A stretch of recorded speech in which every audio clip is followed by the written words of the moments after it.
When the ground beneath us shakes, we crave stability. When the heavens open up and rain pours down, we run for shelter.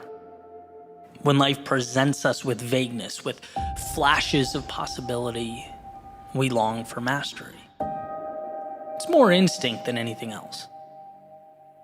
But could it be that that instinct that we run to like moths to a flame is leading us astray, that it doesn't have our best interests at heart?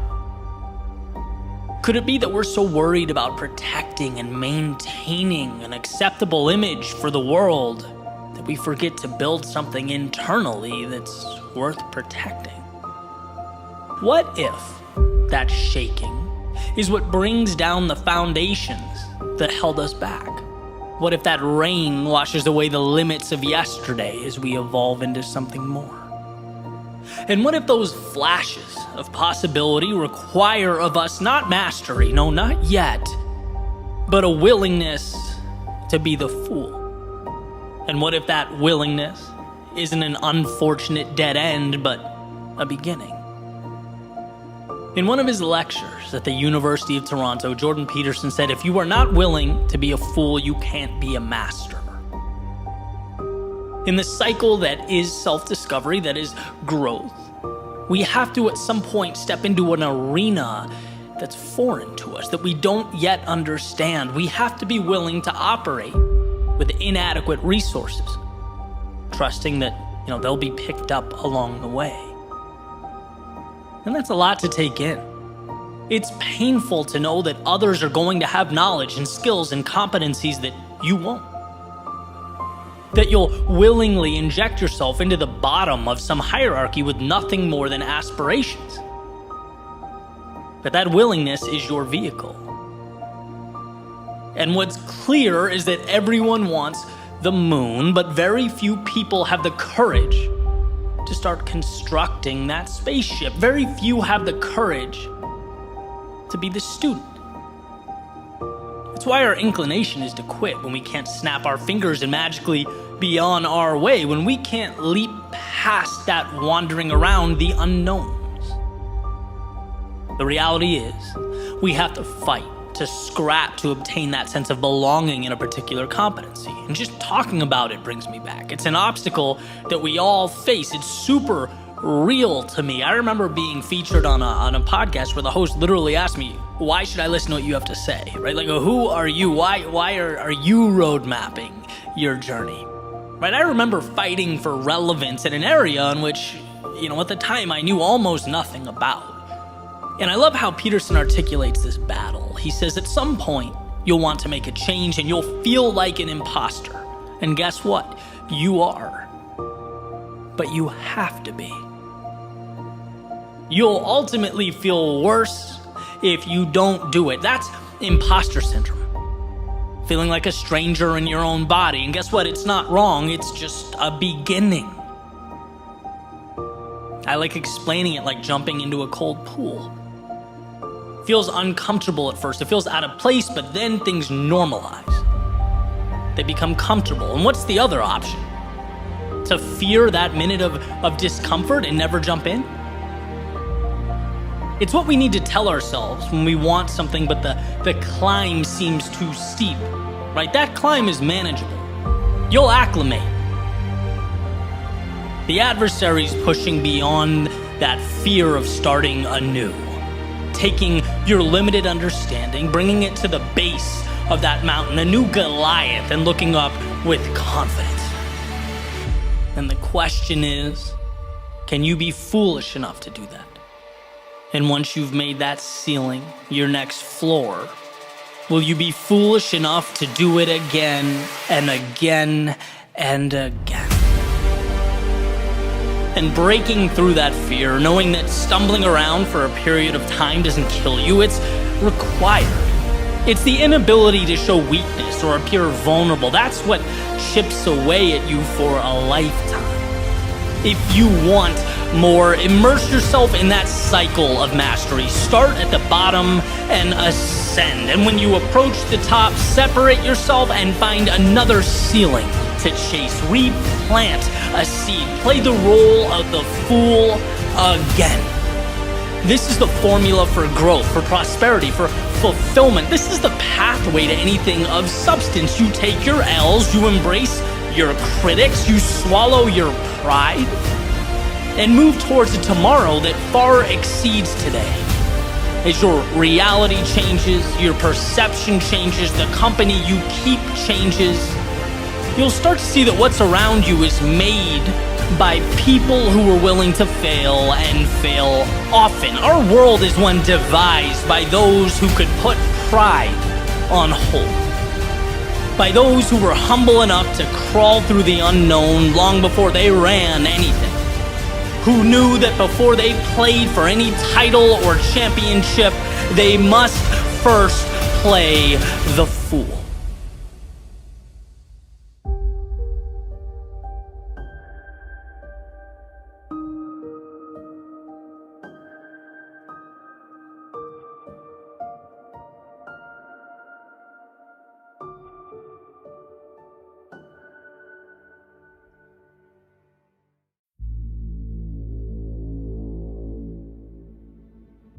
I often ask myself, what differentiates those who wish for better outcomes and those who do something about it? What separates the dreaming from the progress and the wishing from the reality? Sure, life is complex. There are a lot of moving parts to understand. But I think this element is simple. Those who build things in life are willing to not only see a reality that hasn't yet materialized, but they also understand that in a world of no, they have to be the yes. They have to believe in their ability to drive towards finish lines that no one else sees. See, meaning cannot come to fruition without that discomfort. Or as Nietzsche put it, one must still have chaos in oneself to be able to give birth to a dancing star, and that's just it. Most people see what is, most people conform, they do not create. To change something means you have to be the metaphorical eagle amongst pigeons, flying above all that, everyone, everything else, superseding the limiting beliefs that shackle others to their one-dimensional realities. But most importantly, it means you can see. You can see what no one else can. You have line of sight to what no one else understands. See, in this world, no one walks up to you on the street, puts their arm around you and says, "Hey kid, that dream, follow that, because I can tell you're going to do big things." No one says, "Hey, that business idea, you're going to thrive next year, I know it. That relationship, it's going to happen. That level of fitness, oh, I can see it already." Nope. People see what's right in front of them. And as it pertains to you and your world, your life, people are those pigeons. And so that leaves you with a choice. Do you accept that? Do you blend in, take the scraps you're allowed to consume, the crumbs laid out in front of you? Or do you step back and acknowledge that this is going to be tough, this is going to hurt, it's going to push me further as a person than I've ever been pushed? But you know what I get in return? That view. I get to live above the clouds with those who don't wait in line. No, they become the main attraction. They transform what is into what will be, because the world, it has a way of ensuring that we really want what we say we do. Greatness in any area of life is reserved for those willing to carry forward when most would turn back, to build a bridge to something greater when most people point out that your bridge is not connected to anything, that it's a waste of time, it's trivial, useless, irrational. good. Changing your life in the world around you has to be irrational. Taking the status quo and shaking it, saying, I'm going to alter this landscape, is irrational. But from irrationality comes the future. So when you feel like the world is against you, when you have an uphill battle to climb, when there are a million reasons for you to turn around, understand that this is nothing more than an indicator that you are right where you need to be, against the current, bringing something new to life. See, if it were easy, it would already exist. But changing your life, that makes you an architect of the unseen. So build. On the days you want to, build. On the days you don't, build. When they understand, build. And when they assume you've altogether lost your mind, build. Sure, it's not easy, but it's worth it. And when tomorrow comes, and it looks a lot different from today, when you've grown, evolved, transformed, and you look back and don't even recognize the person you once were, that won't be because you listened to the chirping of the doubters and the naysayers. It won't be because when strangers told you to give up, you packed your bags and went home. No, it will be because you rose above all that. They saw empty space and you saw a world undiscovered. They saw your head in the clouds while you built those castles in the air. You were always on a trajectory to something greater. You didn't need to convince them. You needed to convince yourself. To unlock the shackles and take to the sky, leave everything that once held you down behind. This isn't about anyone else. It's about the conversation between you and the horizon that awaits.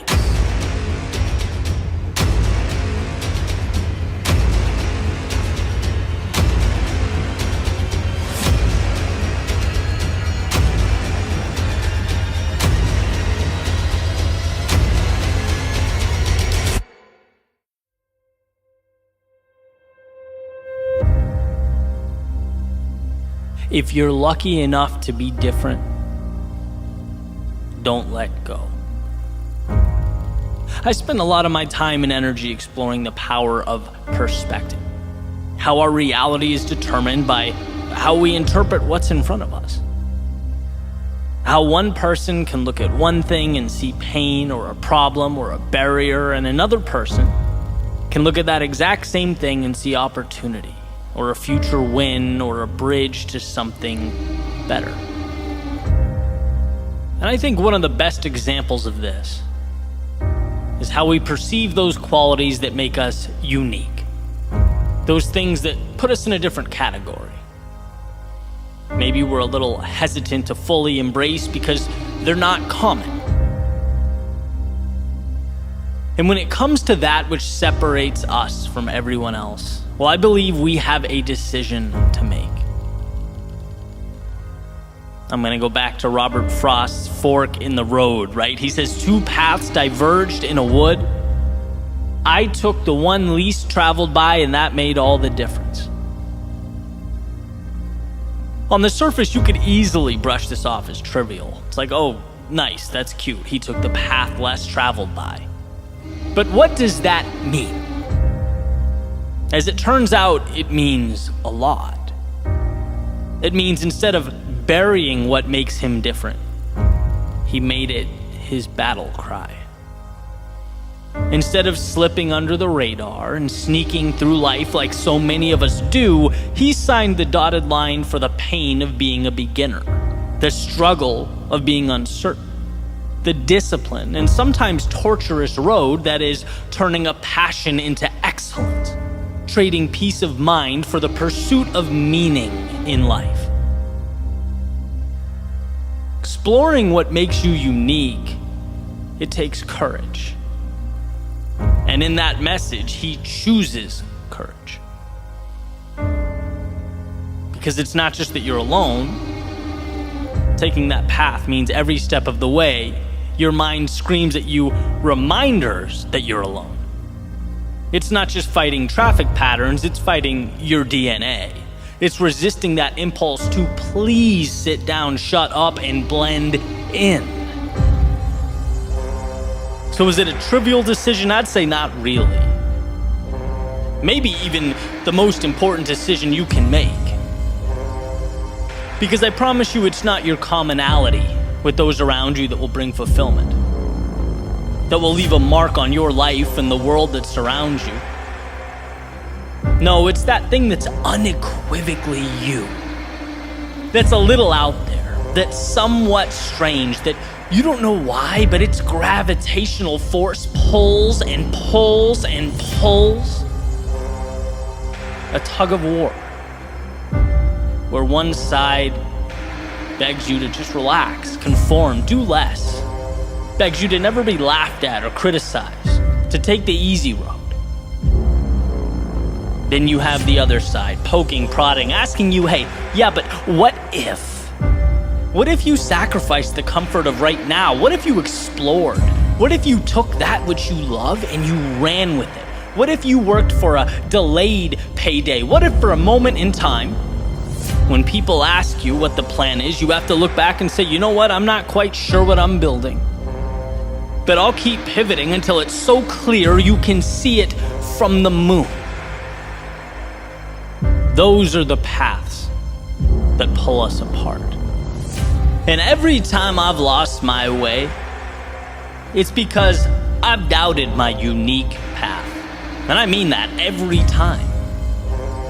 It's when I become impatient with the journey or look around and see someone else winning in a different arena using different methods, different strategies, see the latest trends and success formulas.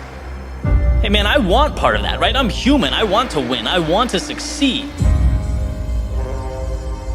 But just like a little opening is enough to let in the outside water that sinks the boat, well, a little bit of doubt is enough to derail your process. A process that you have to believe in, protect, nurture. A process that I've come to separate into two pieces. Number one, believing that the exploration of that thing that makes you unique, it's valuable. That your abilities mean something. They're not inconsequential. They're not stupid or trivial or unnecessary. If it means something to you, it will most certainly mean something to others. And you bringing it to life not only helps yourself evolve, grow, flourish, it helps the world. You just have to believe that enough to bring it to life. That's number one. Number two, trusting that as long as you don't stop in pursuit of your unique self, you can't lose. You can't lose. And I don't mean continuing to ram a square peg into a round hole. I mean growing, learning, experimenting, seeing what works. There's a saying that when you hit a dead end, it's not that the goal or the dream should be abandoned. It means the plan needs to be changed or adjusted. And as you get better and more experienced and continually work to adjust your strategy and your plans, learn from your mistakes, it becomes a matter of time. You increase the odds with every step forward. Being different is the most precious thing afforded to you. But to realize that miracle requires a combination of both the mythical and the practical, the imaginary and the real. Dream that dream, visualize that growth, create a world out of those ideas that don't exist yet. But also understand that the conversion process from dream to reality is a practical one. It requires repetition, learning, losing, adjusting, and people don't like that. It's much easier to blend in than spend years pushing through the agony of setting yourself apart. But it's worth it. And the evidence is so obvious, so plainly pointing to the fact that we only celebrate the outcasts, the crazy ones. We sit around campfires, listen to lectures, watch movies and documentaries about the people that had every reason to doubt themselves but kept moving forward.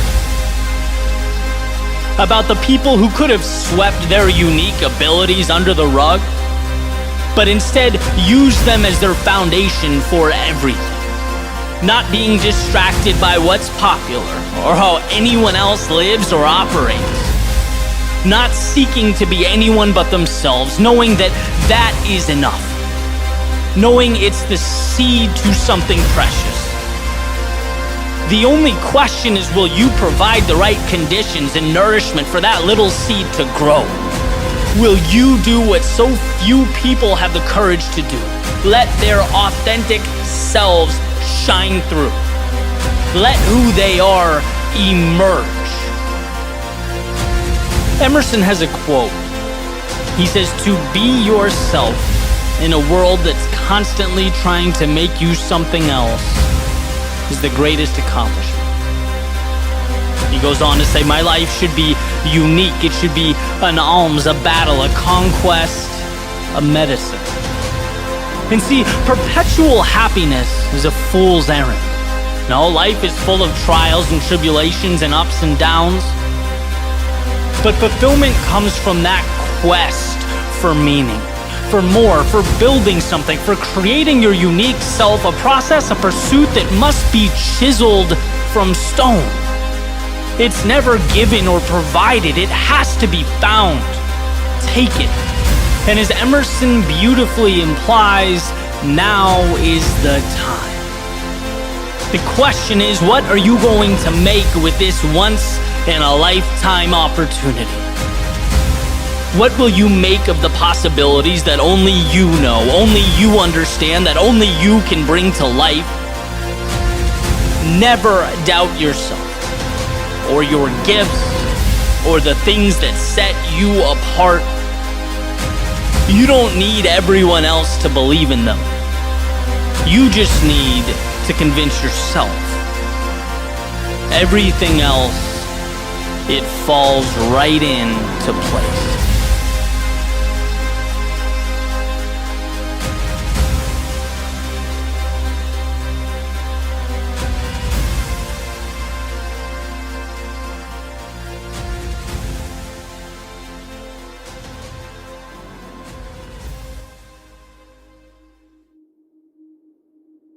Everyone wants to change the world, but no one wants to change himself.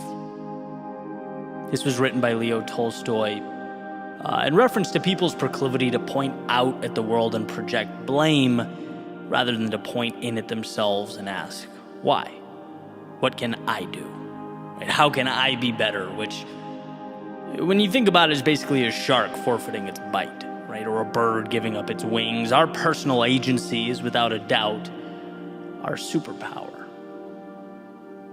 Yet, from my vantage point, sometimes feels like we're walking away from that superpower, a tiny step at a time. Little by little, day by day, we're allowing greatness to fade while bringing about the death of the hero. And well, that's a pretty big claim. What could I possibly mean by this? It's funny, when people ask me what I'm most proud of, my mind pretty quickly goes to my work, the brand that I've dedicated the last almost decade to building. But I don't think that's right. I think it's a product of my answer, but it's not my answer. What I'm most proud of is chipping away at the monster that is the victim mentality. My default when things went wrong for so long was to feel bad for myself. It was easier to be the victim and sulk than it was to keep taking the hits. It's like a cheat code. When you can just bask in your sorrow and hate the world, you don't have to do anything. It's like a giant ibuprofen for the discomfort that is life. But it relieves the symptom, not the cause. And to understand, to overcome this worldview is like being gifted with a new pair of eyes. And what I learned was that self-pity, it gets you nothing. It leaves you resentful, disappointed, envious, wandering down a path that is not your own. What I learned was that my story needed a hero. That's why as I grew, I spoke about the power and the beauty of doing the difficult thing. Running in the rain, chasing the metaphorical fireflies, taking the last train home. See, until you immerse yourself into that vast unknown, you stay in a cell of your own making. You build walls of limitation and you exist entirely within them.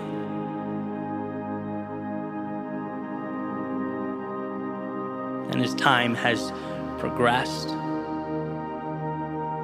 I look back, there are two things worth mentioning. One is that we find life's meaning in the difficult thing. And two, there is a fundamental misunderstanding and even from time to time contempt for what the difficult thing means, for those who speak of the difficult thing as though hard truths are in some way inconsiderate. Like diverging from the comfort of one's feelings implies a lack of empathy. But that's wrong. If you love someone, if you care about someone, if you care about yourself, you say what is true. And what is true is that the shelter and the temporary comfort of victimhood is a high not worth the withdrawal, not worth the suffering. It got me nowhere, it will get you nowhere, and that is a reality that will never cease to be true.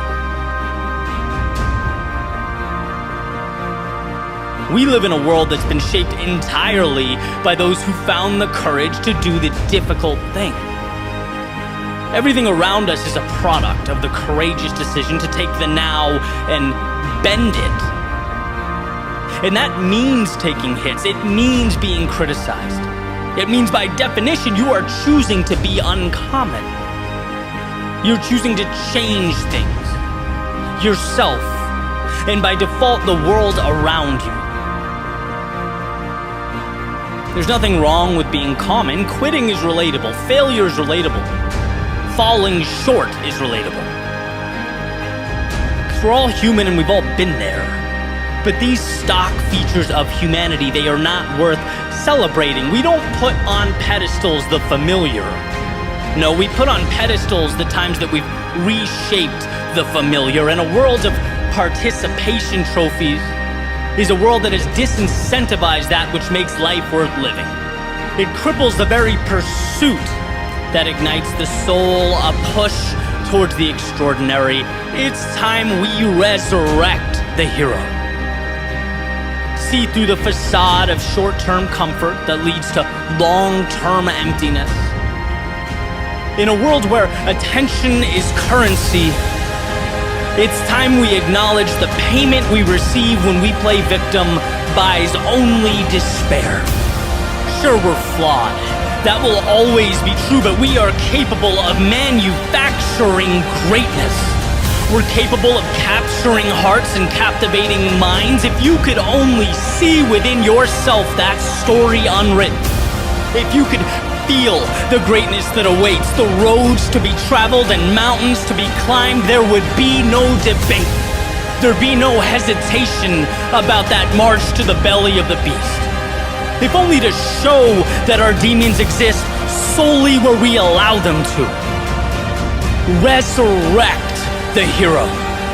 Fight those battles that light you up. Blaze your trail through the valley of darkness. Take that path unknown to the common man, unseen to those who live within the confines of what is. Resurrect that hero, because you need you, because the world needs you. There's no time to be down or sad or dwell on the mistakes of yesterday. There's too much on the line to pretend that settling was the plan all along, or to point at the obstacles with disdain and hatred while life rotates around you. No, resurrect the hero. Resurrect your answer. Resurrect the person you were meant to be. It may not be simple or intuitive. It may cause you to give more than you knew you had. It may not be easy. But my friend, easy never changed the world.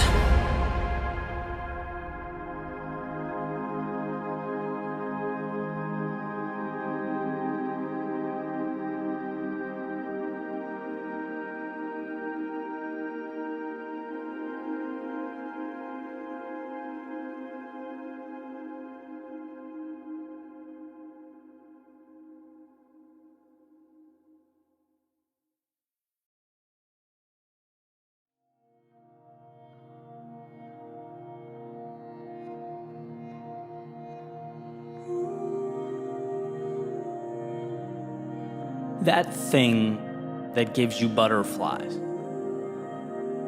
that lights you up, that world you see when you close your eyes, chase that with all of your soul.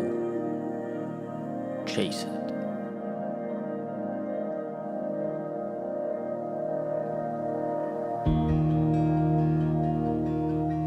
It's easy to brush off life's potential.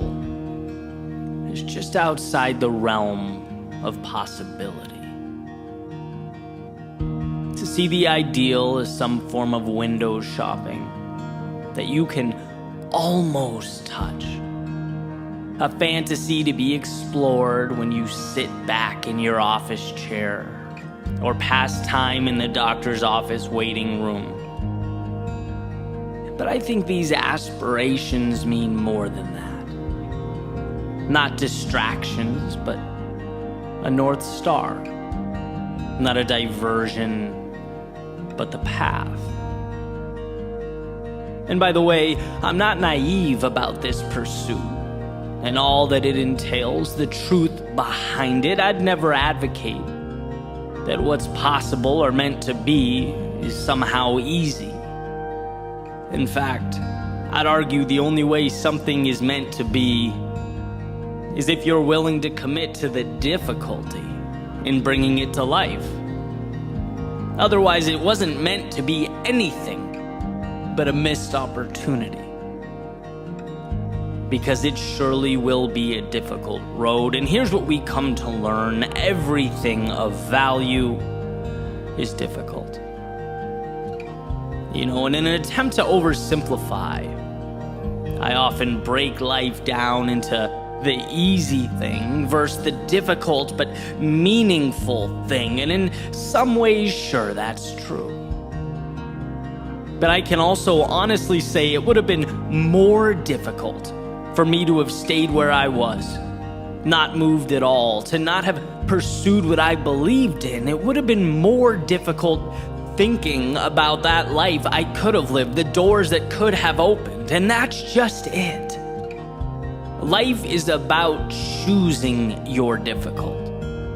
The difficult you seek out intentionally, or the difficult you come and let take control, render you helpless.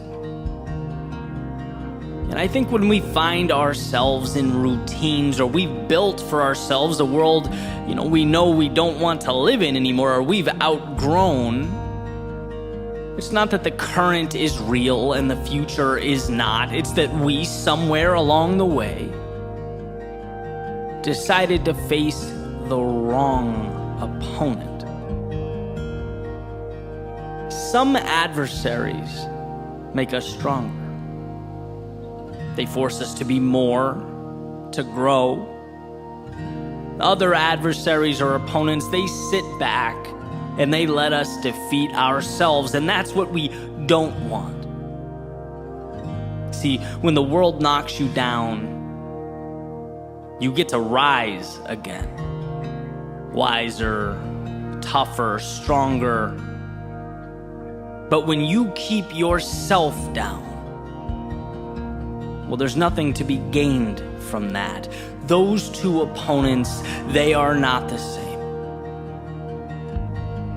I reference my speaking career because for me, it's where that transformation is most evident.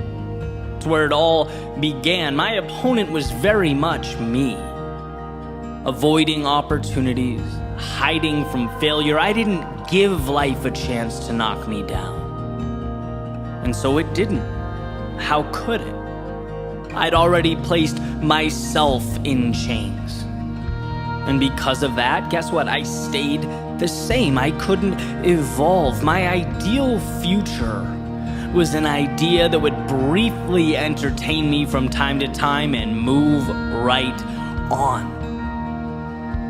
It wasn't until I found the courage to switch my opponents.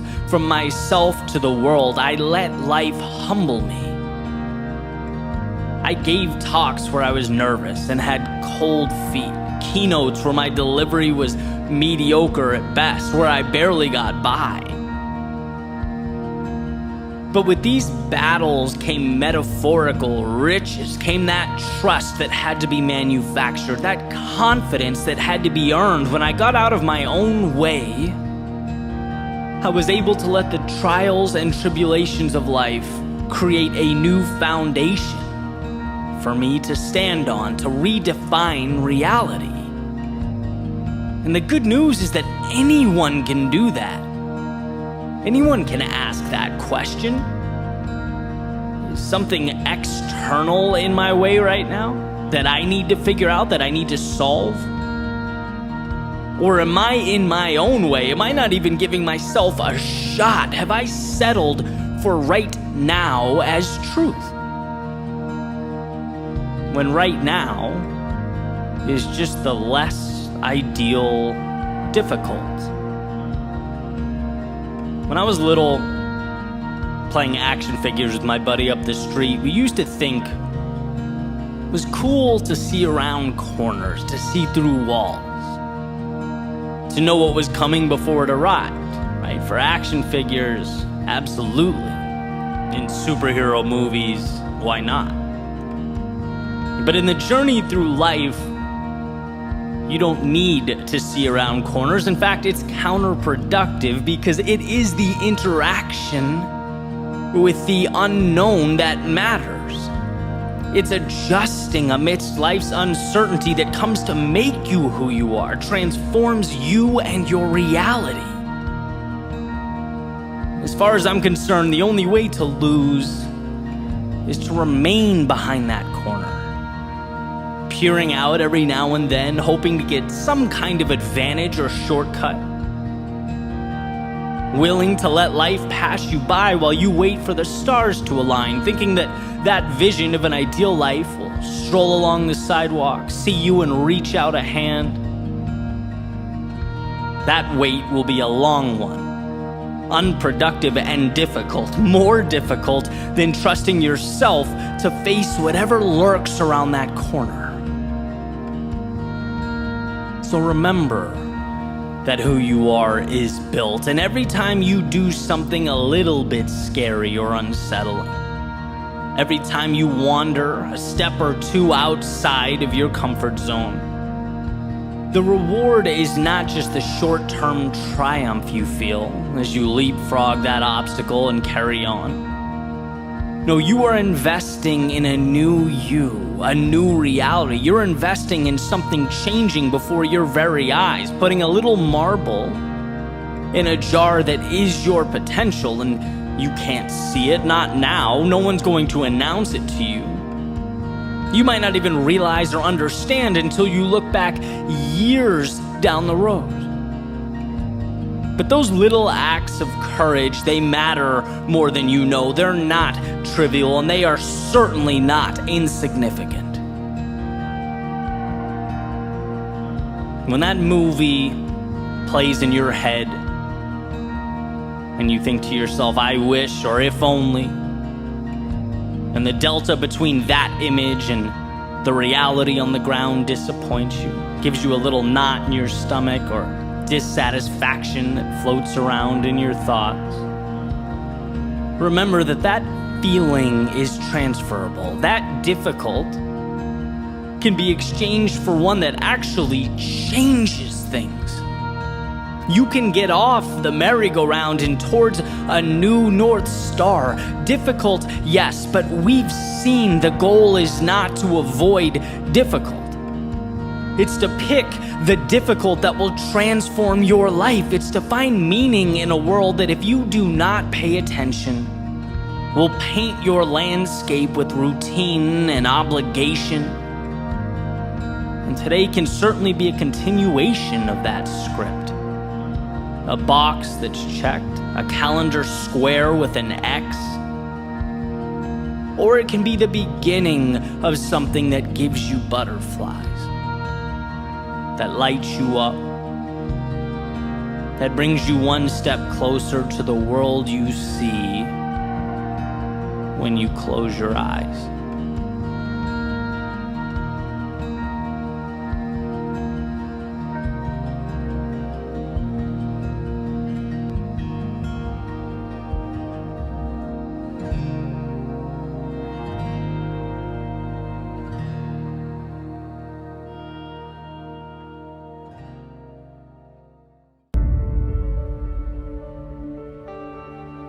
There's a quote from George Eliot that states, "It's never too late to be what you might have been." And see, that ability to separate the stories of yesterday from the stories of right now will always be what determine your tomorrow. I'm still searching for the best way to really articulate this message, to emphasize just how precious this moment right now could be. If only we decided to make it so. If only we recognized the power in choosing to begin again.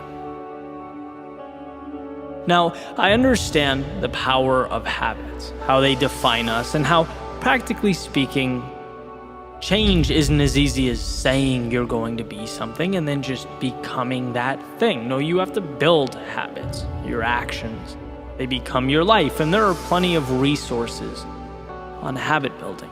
Like James Clear being one of my favorites and someone I point to often. One of his best quotes, he says, "The task of building a good habit is like cultivating a delicate flower, one day at a time." Right? Meaning little actions over time create big results. But before any of that, before any steps, before any habits, before any action, we have to know that once a page is turned, it's gone. It becomes data to guide your next decision, and that's all. It's understanding that yesterday is not you. Only a resource for you to look back on as you reflect on what worked and what didn't, what you loved and what you didn't love, where you went and why it mattered. But you're not yesterday's losses or mistakes or tragedies. Just like today's weather is ultimately independent from yesterday's. Sure, they may follow the same patterns, same rules, same guidelines. And that's great. That's how we get the data that allows us to look back and calculate what's best for us. But ultimately, today is a new day. A day with the potential, the capability of becoming something extraordinarily beautiful. And we may think, okay, right, I get it. Sure, I can become something new. All right, let's go. The question is, do you really believe it?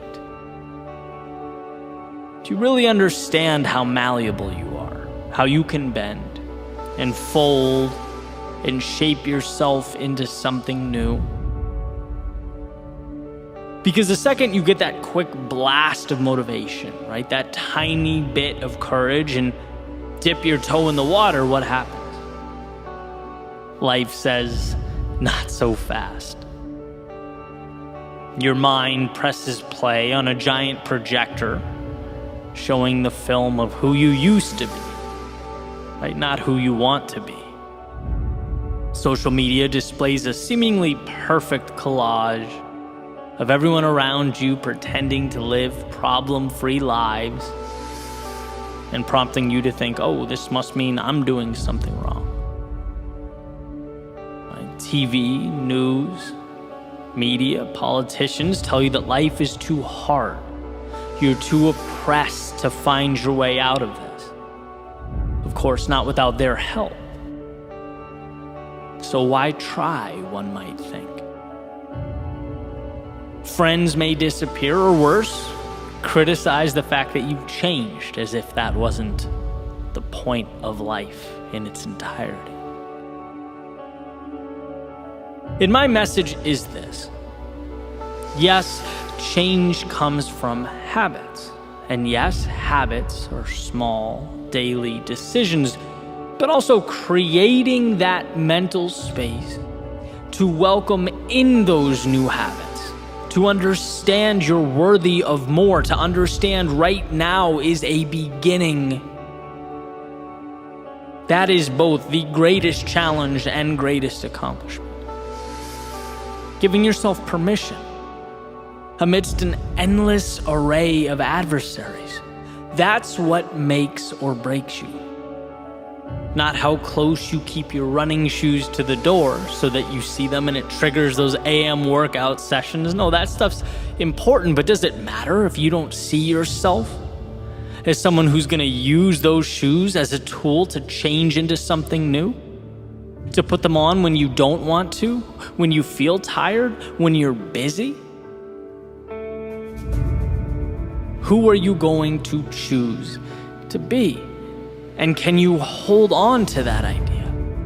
See, I obviously enjoy motivation, right? I consume a video or an audio almost every morning. I feel like it gets me in the right headspace, and then I get on with my work, right? And for the most part, it does a great job of communicating to us what we need for that moment. It's like, believe in yourself. Work hard. Don't you dare give up. Amen. But where it sometimes drops the ball, in my opinion, is the why. Why believe in myself? Why work hard? Why not give up? And the answer is because we are these incredibly gifted beings with the ability to change and adapt and grow, but are confronted with a world that wants to tell you no. Change is immediately met with resistance, as if it prefers life at rest. It begs for stagnation. And you even thinking that you can rearrange the order of things shakes life at its foundation. And when we feel that, there's a default uncertainty, a mini panic. How can something be right when it just feels like every move forward is a right hook to the face? Like we're constantly pushing into the headwind. I'll never forget, it was almost 2 years into my journey as a speechwriter, a YouTuber, a content creator, right? 2 years since I left my job. And I felt guilty taking an afternoon jog. It felt like a luxury I wasn't entitled to. Something that minimal. It took time for me to stop thinking about that and enjoy it. That's how crazy it was. Something so tiny and insignificant. Now imagine the weight of the big things. With change, the hard thing is the right thing. That's a tough idea to put our hands around, to hold, to embrace. What we least want to do is so often what we need. But as Campbell says, the cave we fear holds the treasure we seek. As Peterson says, the dragon protects the gold. Jim Rohn, the winters of life give way to the springs and the summers. Nietzsche said there's no beautiful surface without a terrible depth. To become who we might be hurts. And I'm not sure why it has to be this way. Perhaps a test to weed out those who don't really want it. Or maybe it's what we learn when we leave the pieces of ourselves we no longer want behind. Or maybe it's because without that fight, without that suffering, evolution just wouldn't mean as much. But the climb, it creates the view. Regardless the reason, I hope the point comes through and it comes through loud and clear, and not just now as your alarm clock goes off and you're looking for that extra push to get up, but tomorrow, in the morning after that, when things become a little bit harder and the finish line feels a little less real, a little less visible. The person you hope to become is as real as the present moment. It's as real when you're excited and motivated as it is when you're discouraged and down. But look around you and understand that it's counterintuitive. As crazy, as frustrating as it might be, the discomfort and uncertainty does not mean you are lost or you've wandered too far. It means you're right where you need to be. It's the little price to be paid every day for monumental change. So as you look out your front door, know that more does exist. Know that it will demand more of you than you've ever given, and know that you are capable of not only meeting but exceeding those demands, and that it will be the most rewarding, incredible, meaningful journey of your life.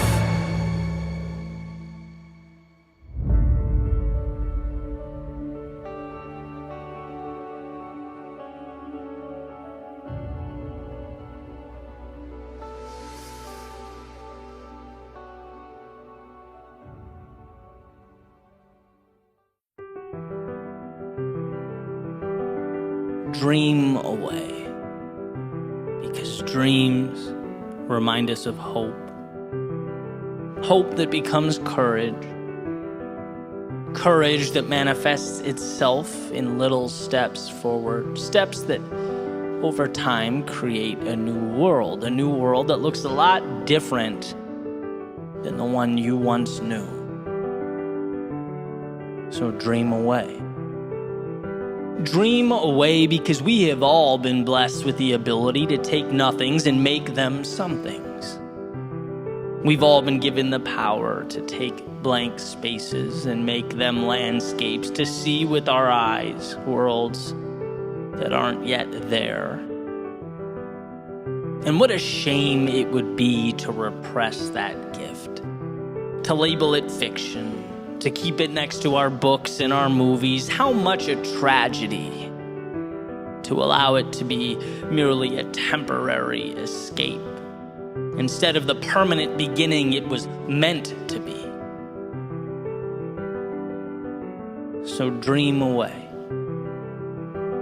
Let it lead you, because dreams, they'll either become the stories we tell or the regrets we hide away.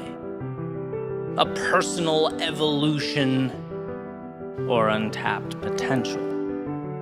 The reason we jump out of bed in the morning, or the reason we keep our eyes closed, clinging to the last few seconds of joy before we confine ourselves to the self-made prisons we built, the invisible walls that separate what we see from the possibility a short trip away.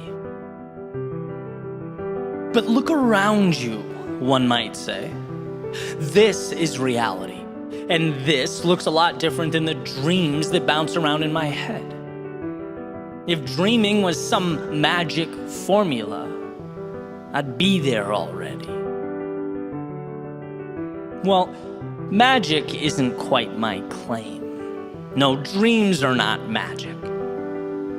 I think their composition is so simple, so practical, so obtainable that magic, it isn't needed here. In fact, thinking dreams require some larger-than-life magic might just be the problem. Dreams require a willingness to start and a single step forward. The rest Well, the rest we figure out along the way. Every little decision to carry on through the haze of that great unknown, that's where we discover life's possibility. And if that's magic, then my friend, we are all magicians. Okay, he might inquire further, but is any of it guaranteed? Well, that's a highly complex question as we make our way through this highly complex world. But I will do this. I'll guarantee one thing and one thing only. If you do not dream of better tomorrows, today will be eternal. Things will stay exactly as they are now. See, your dream is the North Star that guides the path. The target calling the arrows, it's the lighthouse that brings the ship home from sea. And without a foundation to build upon, you'll have nothing to stand on. So instead of talking about guarantees, let's talk about lost opportunity cost. Let's talk about what happens if you don't go, if you don't explore, if you don't build. What will you miss? See, most people, they only understand what has already been created. Let's not be most people. Why stay in the lines when there's nothing else to discover? Why black and white when color changes the dynamic entirely? The greatest enemy of possibility, of potential, is one's need for certainty. It's the person who talks about something more but knows something more will remain an afterthought. Because as beautiful as it sounds, it's not guaranteed. And because they cannot guarantee something better, they will guarantee the status quo. But I'm asking you to see the flaws in that line of thinking. I'm asking you to understand that our very biology cries out for safety. That we have to fight our urge to settle. Our desire to take the monster we know over the one we don't, because it's the monsters we don't know that put meaning into life.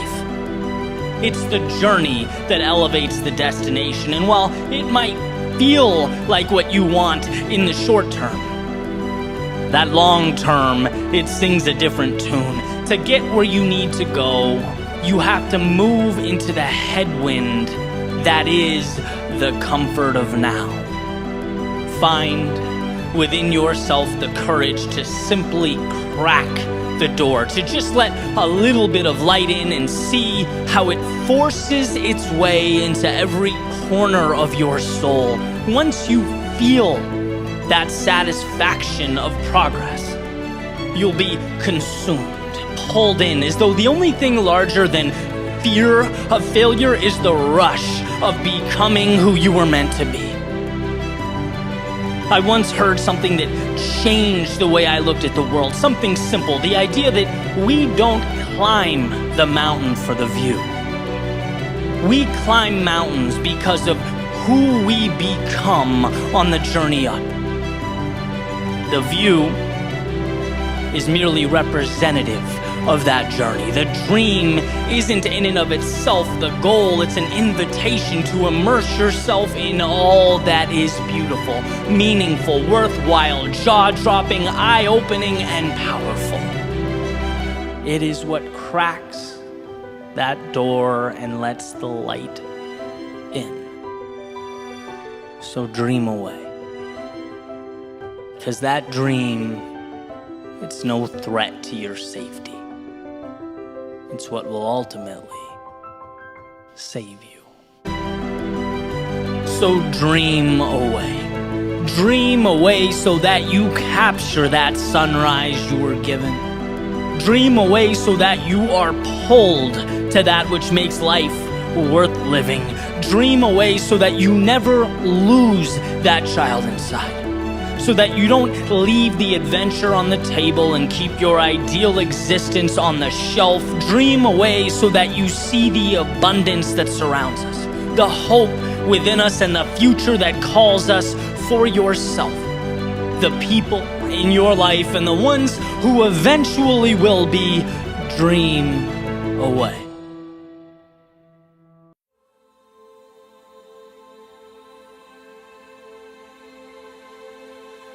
What if I told you that you already know what must be done? You just need to put yourself in position to do it. You need to unlearn the rules that crippled you, the ideas that confined you. We are in constant pursuit of the thing that will magically right all our wrongs, the answer that will give us something we've never had. No, everything you need, you have now. You just need to allow it to flourish. Declutter. Simplify. Remove all that unnecessary stuff and walk your path. Einstein once said, "Everyone is a genius. But if you judge a fish by its ability to climb a tree, it will live its whole life believing that it is stupid." And what's great about this is the idea that who we are is not found. It's acknowledged. It's accepted. And I think in our world, there are so many fish, as Einstein says, trying to climb trees that it creates a sense of learned helplessness. We are judging ourselves using the wrong metrics. Equipped with the skills, the characteristics, and the abilities to win in our own arenas, but playing in someone else's. How loyal are you to your own instincts? Do you do what you know is right? Or what you feel obligated to pursue? When was the last time you listened to you? In Tim Grover's Relentless, he introduces a brilliant metaphor. He says, a lion doesn't have to be taught to be a lion. It just is. It hunts, runs, roams, explores, lives life the only way it knows how. Now, if you capture a lion, bring it to the zoo, or put it in a cage, it will carry itself differently. It will lie down, move around lazily, sluggishly navigate its little space. To passersby, they'd never know what that lion really is. They'd never know what it looks like in its element. But despite all this, it is still, in fact, a lion. It maintains that killer instinct. His characteristics haven't disappeared. And if it were released from the cage, it would go right back to doing what lions do, being what lions are meant to be. It just has to ditch the cage. And the point is, perhaps, so do you. There's a little light in your soul that waits day and night to explode into something meaningful, where your nature meets your environment, where the I shouldn't do this, the odds are impossible, the I'm not good enough, I can't lose what I have now, where all that fades away, where it's left behind you. And you're finally free to reign over your own territory, your own life, your own empire. See, we constantly feel like our glasses are empty, like we're missing pieces, in need of something, just one more thing. That will be our answer. That's all we need. And I can say with confidence, it's not about what you need, it's about what you no longer need. It's about mitigating the noise so what matters can shine through. Removing those people in your life that drag you down or add no value. It's about getting rid of the things that make your world unnecessarily complex. Removing the need for immediate validation, success, and accolades. And instead embracing the little hinges in your life that, as W. Clement Stone said, will ultimately swing the biggest doors. We all have the lock, the key, and the map right there, amidst the trivialities of our day-to-day. And we walk right by them, look right at them, we pick them up and put them down. But have we learned to truly see them? Everything starts with that awareness. My life did not change until I recognized that. Until I began asking myself questions I'd never asked before. Big picture questions. Obvious questions. But just because it's obvious doesn't mean it's always intuitive. Right? What do I want out of life? What is important to me? What's something I love doing that I can dedicate myself to? That I can commit to being great at long term? That I'm so immersed in that when the inevitable down times arrive, the losses, when the doubt and insecurity creeps in, I can keep moving forward because I'm so in love with the process that I don't let the little things like that define me. As Jordan Peterson famously puts it, choose your sacrifice. A life of meaning isn't easy, but there's nothing more fulfilling. Because when you embark upon that journey, it allows for the evolution of the self. We can become something more. As Nietzsche says, those who have a why to live can bear almost any how. We equip ourselves for anything the universe can throw at us. We position ourselves to evolve. Viktor Frankl says man's main concern is not to gain pleasure or to avoid pain, but rather to see meaning in his life. To align yourself with and pursue that which is your reason for living, that's how we transcend the day-to-day life we've come to know. When we breathe in possibility, dance with the infinite, and of course, something of this magnitude. It consists of ups and downs. It's not the easy road, but it's the one worth taking. Our metaphorical lion doesn't succeed every time he's prowling for food, but he doesn't roll over and die. He doesn't recede or quit being a lion. He gets up tomorrow and does it again, because it's who the lion is. And while life doesn't unfold until you find that same thing for yourself. And people say, well, I don't know. That's the problem. I have no idea. That's not the problem. That's the essence of life. That's the beauty. You're here to explore and find that for yourself. But the power is knowing you're not looking for something or someone to save you. You're looking for an environment in which you can best be you. You're looking for the right terrain to share your gift with the world. If you have what you need, then you're not looking for the product. You're looking for the delivery mechanism, the vehicle to nurture and transport your value to a world that desperately needs it. You're looking to build yourself up and in the process, amaze yourself. Look, what you're capable of is beyond comprehension. It's limitless, almost unfathomable. But it is, as Ryan Holiday says, a confidence that must be earned. So start now. Earn it. Let yourself succeed. Your intuition knows what feels right and what doesn't. But the seed must first be planted.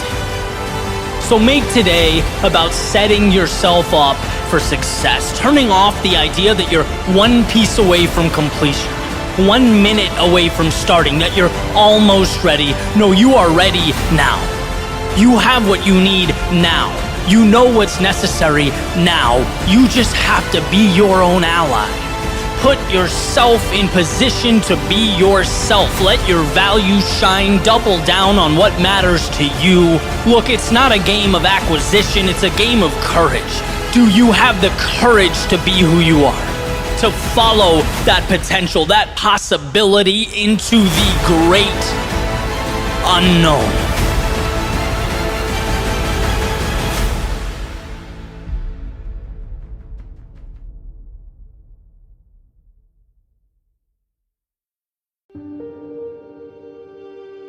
This moment is a collage of your past. The steps that brought you here, the things that shaped you. It's a story comprised of what you choose to remember. And so I ask, which memories get your attention? Or do you choose to shine that potentially life-changing spotlight? What are you looking back on? Do you remember those times you felt lost? Those times life was turned upside down, when you went into panic mode, when your perfectly mapped out reality was shaken at its foundation. Yet you got up and found steady ground, didn't you? Do you remember that? Do you remember when the things you thought were forever turned out to be as fleeting as a setting sun? When you realized a life well lived would mean figuring out the vast majority of it on your own, relying on your courage and your strength. Yet you pushed into the dark of night and lit a path, didn't you? Do you remember that? Do you remember the hard hits? The blatant losses, the gut-punching defeats, when you looked in the mirror and thought, this reflection, it's just not who it needs to be. This burden is too much to carry. Yet you got yourself together, you found faith in your reflection. And you not only carried that burden, but you made something of it, didn't you? Do you remember that? What do you choose to remember? And I'm not talking imagine or create or bring to life. No, which truths are you letting in? How quickly we forget who we are, how fleeting the recollection of our strength. See, if you take a single step back and examine, you'll see a breathtaking sample size of the demons already defeated. The mountains already climbed, the dragons already slayed, and you stand here now, afraid and unsure, as if you haven't already fought through the depths of hell, as if you haven't already proven to yourself that you've been there, as if this moment is new to you. You have what you need.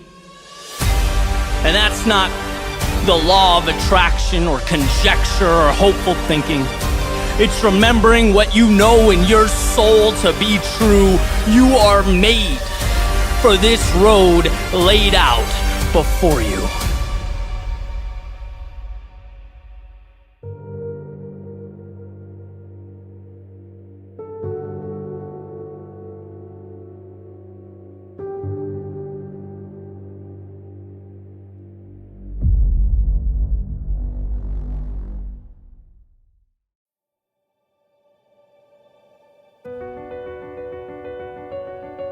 When the water rises, it's sink or swim. We pick up certain truths as we make our way through life. Realizations, little awakenings, patterns that allow us to map the things around us so that we can navigate this crazy place. And here's one such realization for my own journey. When you pursue your best, you live your best life. Your best is a North Star to guide you, a bar, line, or benchmark that's always moving, a reminder that you can always do more and be more. A reminder that life tomorrow can always be different than life today. To pursue your best, in my opinion, is synonymous with capturing all that is good in this world. Capitalizing on potential is to utilize those resources in need of an architect. That pen in need of a poet, brush in need of a painter, story in need of a writer, or populace in need of a leader.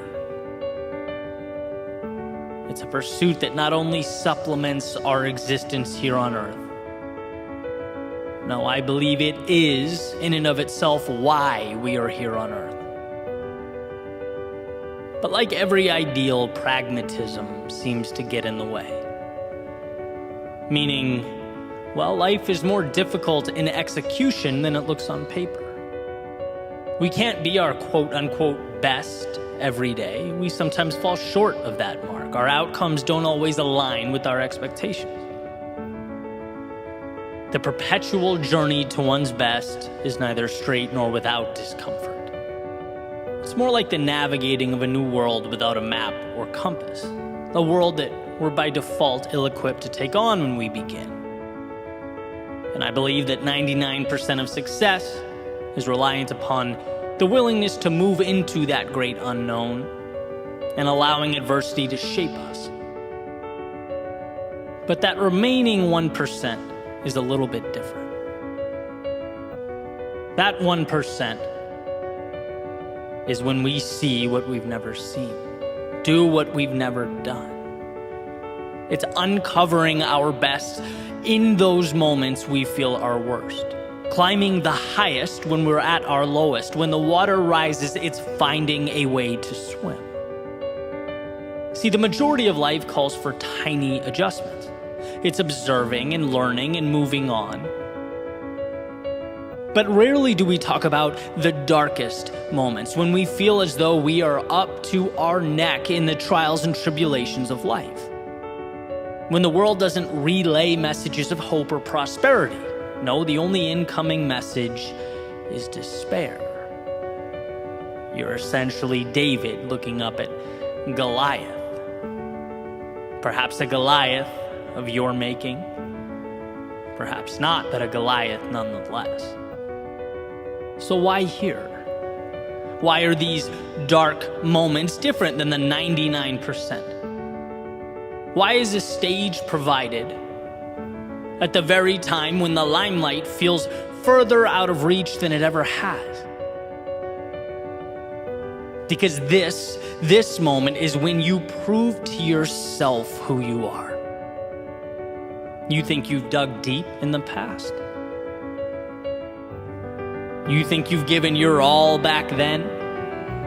No, you have no idea what you're capable of. The world provides a stage in our darkest moments so that you can pull back the curtains and illuminate your strength. It floods your world with adversity so that you can trust yourself to navigate the waters. And if you can find a way here, when the walls are closing, clock is ticking, and water is rising, what can't you do? Have you ever asked yourself that question? Those moments show us what we can be, and that is why the 1% is everything. Why is it that rock bottom becomes a bridge to so many new tomorrows? Or the losses we dread most become the change we need most? The answer is simple. Because in those moments we find within ourselves the keys to transformation. See, you didn't know that you can leap that far. And you didn't know because you've never been pushed so close to the edge, running at so fast a speed. But in those moments, you learn that you can take flight. You learn you have the power to stand again. So while the vast majority of life is saying yes when most would say no, it's how we choose to act while immersed in our lowest lows that provides the framework and the opportunity. I believe that the tears indicative of despair streaming down your face look a lot like the tears that emerge during our happiest moments. They are the same. One just precedes the other. See, despair gives you a chance to look at life differently, look at yourself differently, to look in the mirror and understand that the reflection looking back is capable of leading a revolution in your soul. And I get how hard that is, how detached from reality it might seem, but isn't that what tomorrow is? A detachment from the reality, the parameters and the rules of today.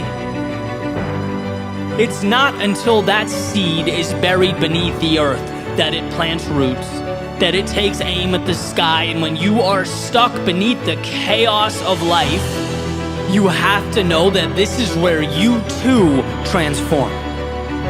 So forget yesterday's shoreline, this is where you build tomorrow's destination. Don't fixate on what is gone when you can dream of all that is to come. And don't dwell on who you were when you can celebrate all you will be. When the water rises, swim.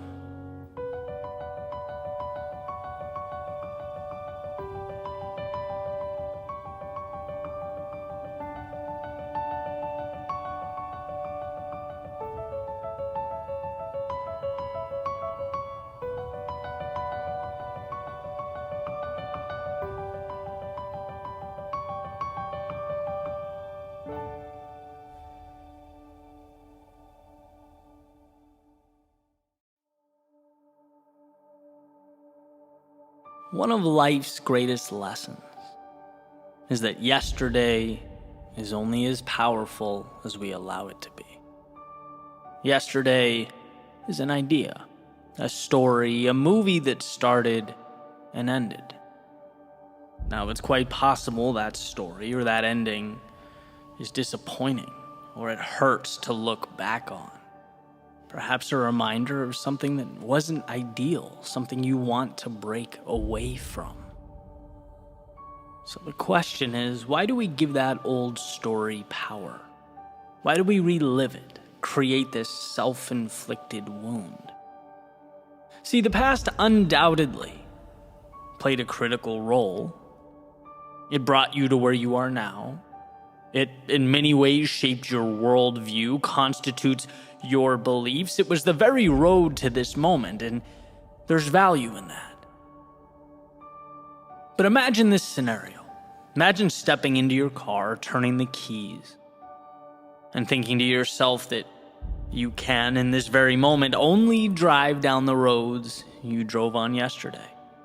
Only associate with the street signs you know, the places you've already gone. Your reality now is determined by what you've already done. So adjust and get used to it. You would say that's outrageous, right? Yesterday's path has nothing to do with where I'm going now. Just like a boat's wake trailing off behind it has nothing to do with where it's going next. The person holding the wheel controls that. We are saturated with freedom. There is so much opportunity and possibility and potential in front of us that we fail to see because we can't stop thinking about that fictitious story we call yesterday. We confuse the path we took then for the one we need now, the wake from the steering wheel, what is, and that story about what was. The gateway to change is unshackling ourselves from those imaginary monsters And more often than not, the answer isn't in finding some solution, it's in cutting ties with those things that no longer serve us. Then we see the world as it truly is. Then we see the magic laid out before us. And I get that it's easier said than done. Leaving a part of us behind hurts. Looking in the mirror and being vulnerable enough to say, I can be more than this.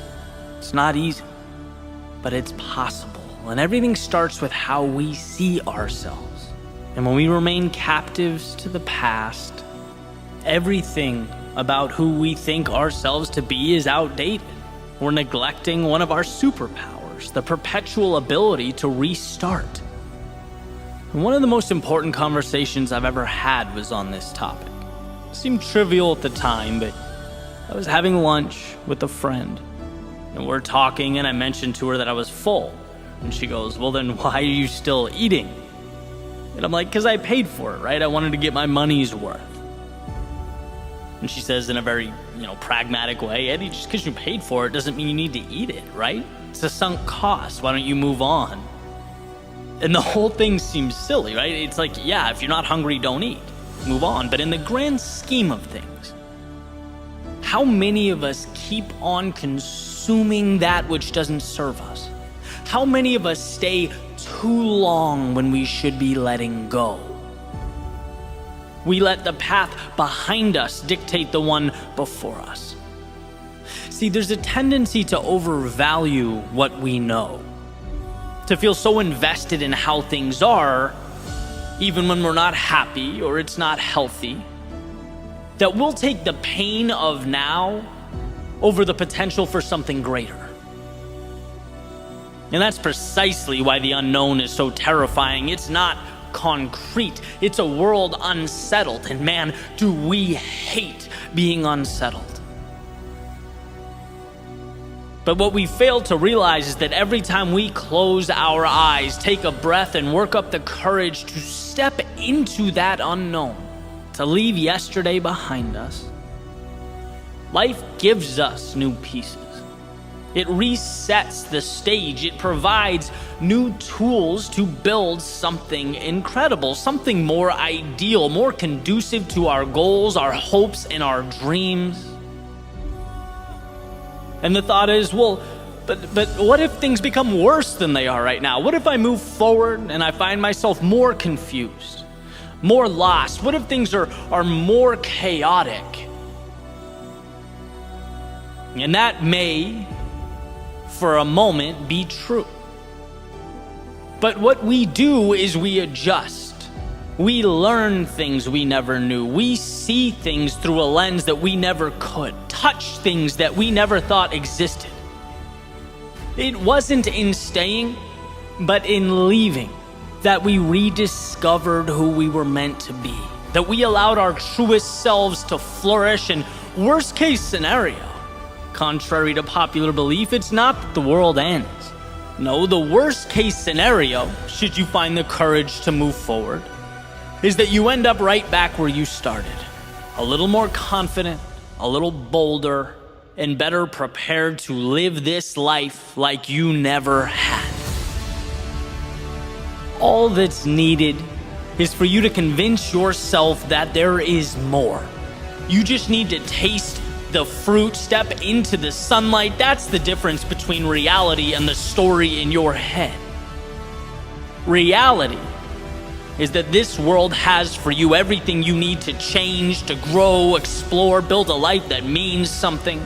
It has the support structures and the resources for you to pull yourself back up every time you fall.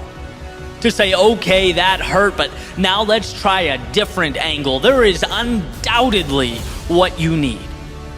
And the question is never whether the X on that treasure map exists. Trust me, it's there. The question is whether you can pause that story in your head. The tales of a dark, mean, and scary world trying to hold you down. Pause the idea that you're nothing more than the you of yesterday. You're nothing more than how people knew you to be. Pause the idea that you're nothing without that job title or that relationship.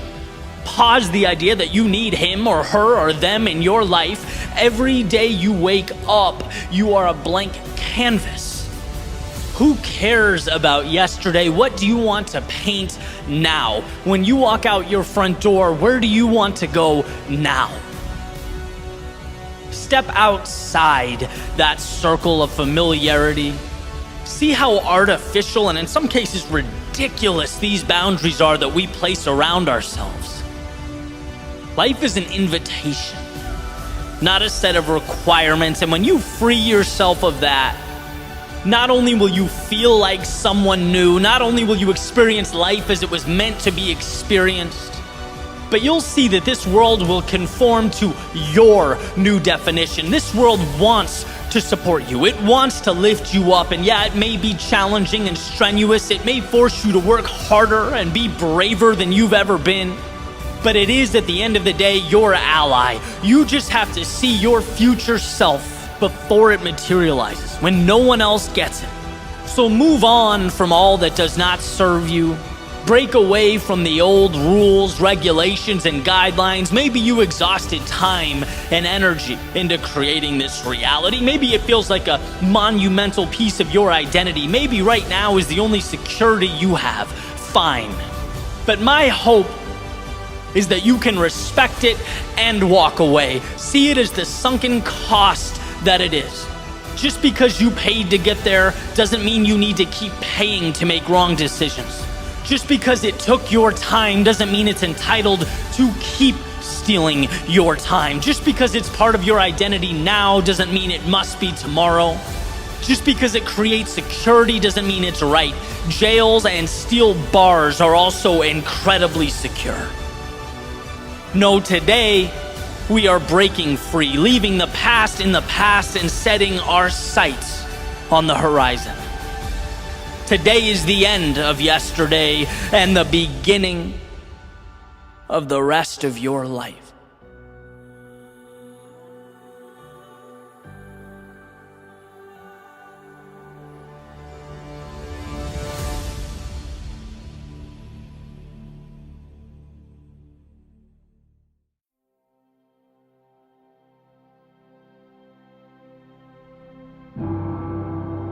There's an idea coined by Aristotle that suggests knowing yourself is the beginning of all wisdom. I want to talk a little bit about why I believe that to be true. I went on a trip to the West Coast a few weeks ago, and obviously there's a time difference there. When I came back, I was a little jet lagged. Threw me off my routine a little bit, and for the first few days back in Florida, I slept in, which makes perfect sense, right? My body was still on West Coast time. But then 3 days went by, and 4 and 5, and then a week, and I kept setting the alarm, and I kept sleeping through it, and this drove me crazy, right? I love my mornings, and I can go into that some other time, but the bottom line is I kept, even knowing it's in my best interest to get up, I stayed in bed. Okay, so 1 week went by of going to bed, planning out my perfect day, setting the alarm, only to sleep in. It had evolved from, a reasonable transition to a clear display of personal weakness. Mapping out what was best and then failing to do it because, I was comfortable under those covers. Cue Einstein's famous definition of insanity, right? Doing the same thing over and over and expecting different results. See, my perfect day on paper continued to be obliterated by the very elementary and foundational challenges of reality. And if you think this is small, I just want to remind you that the little things ultimately become the big things, right? In other words, no one conducts themselves one way for the small and seemingly trivial aspects of life and then, suddenly levels up and becomes highly disciplined, an organized force of nature when it really matters. No, you are who you are. We're defined by our habits, and it filters into all aspects of life.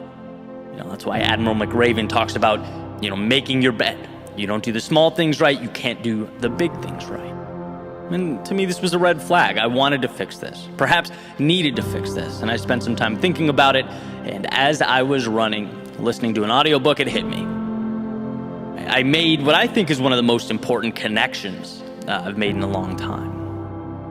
And to explain this idea, I'm going to briefly kind of take us up a level and explore one of the greatest checks on human nature in the history of mankind. And then I'll bring us right back down to the practical, the alarm clocks, workout routines, and daily planners. Right? Sometimes the philosophical opens a door for the practical day-to-day problems we have in life, which is why I love connecting those dots. They help me see things with clarity. And so this began with a quote from James Madison in Federalist 51. He says, "If men were angels, there would be no need for government." And what he's doing there is he's making a case for a constitutional system or technology that attempts to stop the greatest threat to government ever to exist, which is human nature. He's advocating for a framework that will save us from ourselves. See, it's not that human beings aren't capable of incredible things, beautiful things, magnificent things, because they are. But it's because they are also prone to do terrible things. We're prone to act irrationally, to seek and hold on to power, to break off into factions and groups. And success of the whole over a long period of time requires more than anything else that we're able to, and this is the point, recognize and repress those inevitable negatives. Let's not be delusional and aim for the perfection of men, because humans aren't perfect. Humans will never be perfect. And so to wrap this metaphor up, that's why the US governmental system today is modeled all over the world, in places like Canada and India and Brazil. It's because it is brilliantly one of gridlock and conflicting interests. It's why the legislature is cut in two. It's why there's 3 branches of government all checking each other, a system of federalism, all because of the nature of man. See, sometimes what you prevent is just as or more important than what you create. Again, perfect? No. But the expectation of perfection, it destroys more than it builds. This idea of utopia, or the perfection of human beings, doesn't have a great track record throughout history. It dismisses human nature. So Eddie, what does this have to do with sleeping in the morning? What does this have to do with making tomorrow's perfect plan before you go to bed every night, and then seeing it fall to pieces when the pillow feels, amazing at 6 a.m.? Well, I'm going to hijack Madison's idea here. It's similar in the sense that you haven't allowed the best of you to take hold and flourish because you haven't addressed the worst of you that keeps trying to make its way into the picture. If you're aware enough to understand yourself and the things you do that get in the way of your happiness, you are on your way. Because you stop trying to jam a square peg of perfection into the round hole of reality, and you start operating practically. Looking to mitigate the things that you're doing that are constantly holding you down. Build checks and balances into your own life. I am no angel, and neither are you. So let's put ourselves in the best position we can to succeed and overcome the realities of life. Right? I mean, this very idea is why books like Atomic Habits and The Power of Habit have sold millions of copies, because they help us navigate around the mental traps constantly seeking to pull us into old routines. Right? The best way to not eat junk food, according to Charles Duhigg, don't have any in your cabinet. The best way to watch less TV, according to James Clear, hide the remote in a different room when you're working. Best way to stick to that workout routine, put your running shoes by the door, right? Make it easier on yourself to say yes, to defeat the demons that hold us back. Again, if we were angels in our own lives, we'd see that remote, we'd smile, we'd ignore it. We'd look at the Instagram app and we'd say, nope, not now, Instagram, I have a business to build. But we are not angels. And winning requires building systems into our own lives that allow us to win. So how did I defeat that monster that kept me in bed in the morning? By making it so hard to say no that it was comical. By checking my temptation so that failing was actually more difficult than succeeding. I made my bedroom immaculate, went to bed early, laid out my clothes, put my alarm clock on the other side of the room with a glass of water next to it, and an old album I made in 2014 to remind me how far I've come and the purpose of the journey I'm on. If I was going to fail the next day, it would be because I said no over and over again to everything that's important to me. If I failed that morning, it would mean my priorities need adjusting, not my sleep schedule. And so the next day, I did get up. And as W. Clement Stone said, it was a little hinge that swung a big door. So I believe life is about momentum. Feeling good about yourself, giving yourself the best shot possible to evolve, to grow, to chase down the meaning in life. And absolutely, we want to be better. We want our eyes fixated on the stars and our compass pointing towards the horizon. But we have to first unshackle ourselves from the delusion that we play by a different set of rules than the ones that govern the universe. Winning means understanding yourself and life so that you can be someone who rigs the game in your favor. That's why I love Aristotle's quote. Understanding yourself is the beginning of all wisdom. Until you've truly captured what you want and how you're preventing yourself from getting it, you simply can't operate at a high level. And so I'll end with the reiteration that you are no angel. And no, you never will be perfect. But recognizing and forging your trail around that fact, positioning the best of you to outduel the worst of you, will take you a lot further than staying where you are and waiting for wings.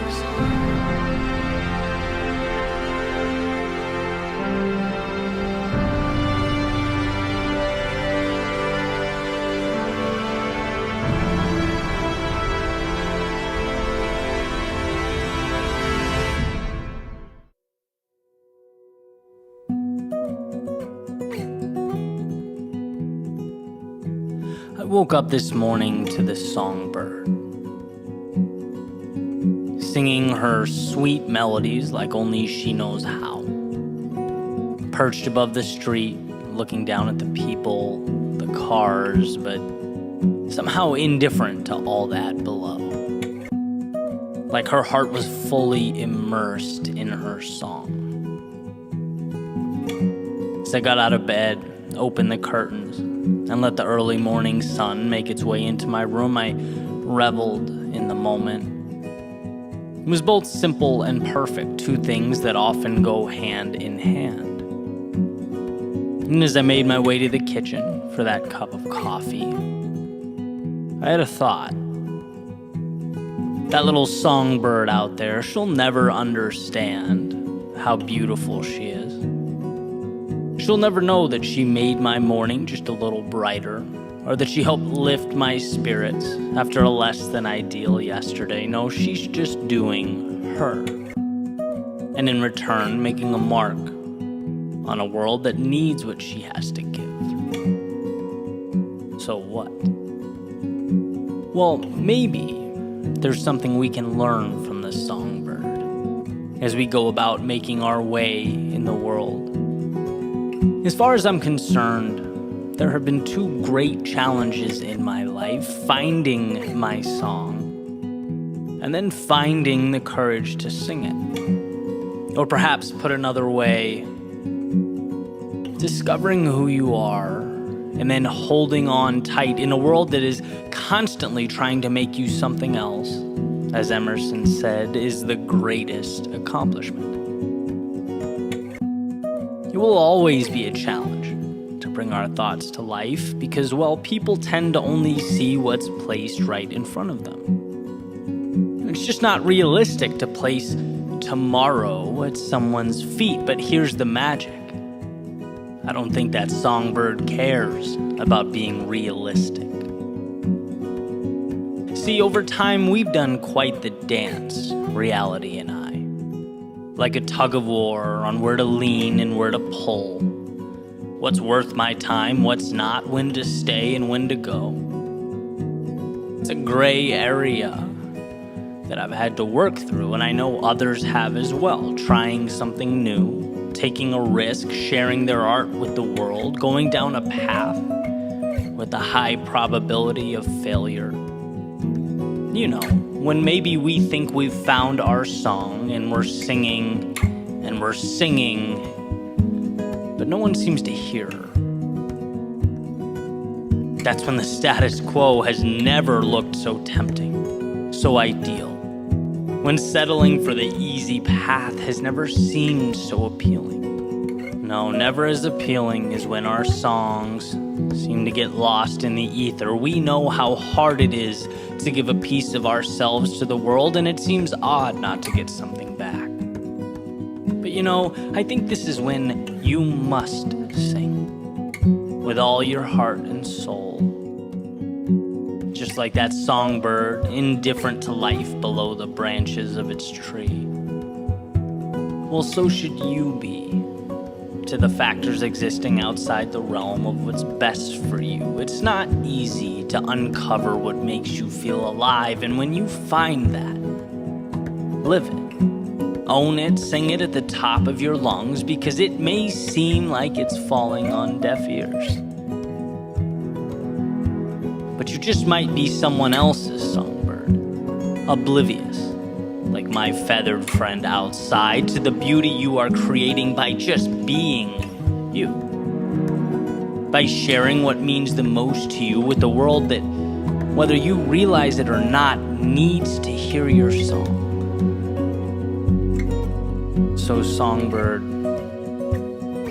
sing. Yeah, for you, but also for the world.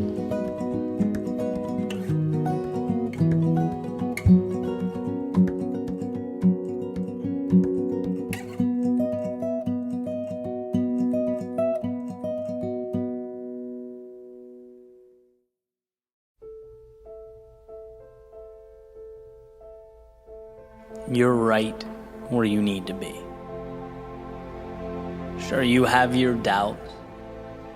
Perhaps you feel tired, alone, fearful. Maybe you're trying to make sense of a world that feels too complex, where all you see and hear are reasons to turn back, to find shelter, to run. Don't. Regardless of how hard it seems, don't. You are right where you need to be. Turning thoughts to things, making life from dreams what makes change so interesting, so powerful yet deceptive, is that it comes to us in small doses. Not a tidal wave of transformation, but a slow, steady, rising tide of progress. No one feels the tug of erosion, yet it chips away. And so do you. Removing piece by piece the old you, the world you're moving away from, and piece by piece, you unveil the promise of your becoming. You may not see the whole picture. You may not understand the whole story, but right now, in real time, it's being told. And you are right where you need to be. We just weren't equipped to understand what that looks like. It's never been what you see that makes you uneasy. It's what's missing. That's what hurts.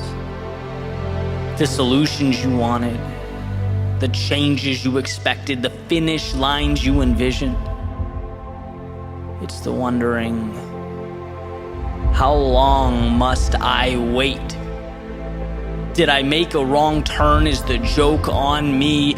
But it's this line of questioning that causes so many to stop, unaware of how close they were, ignorant to the foundation they were standing on.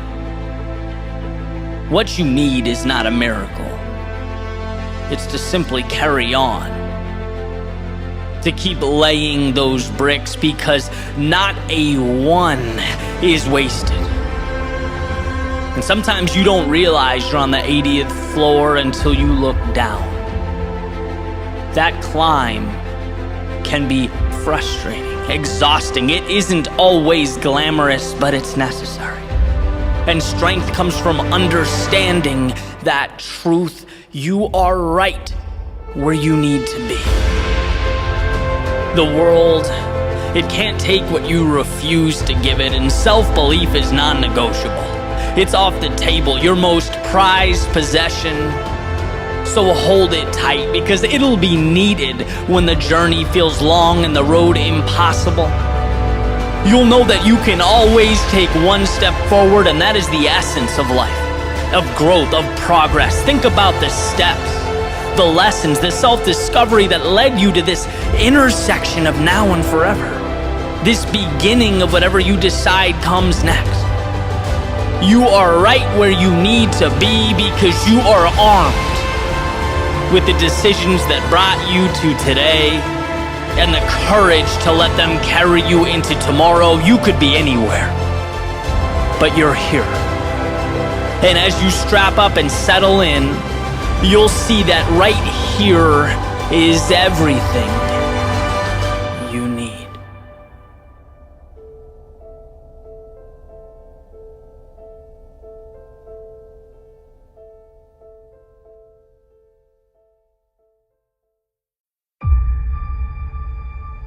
When it comes to the almost 8 billion people on planet Earth, there's undoubtedly a variance in the resources at our disposal, the influence we have.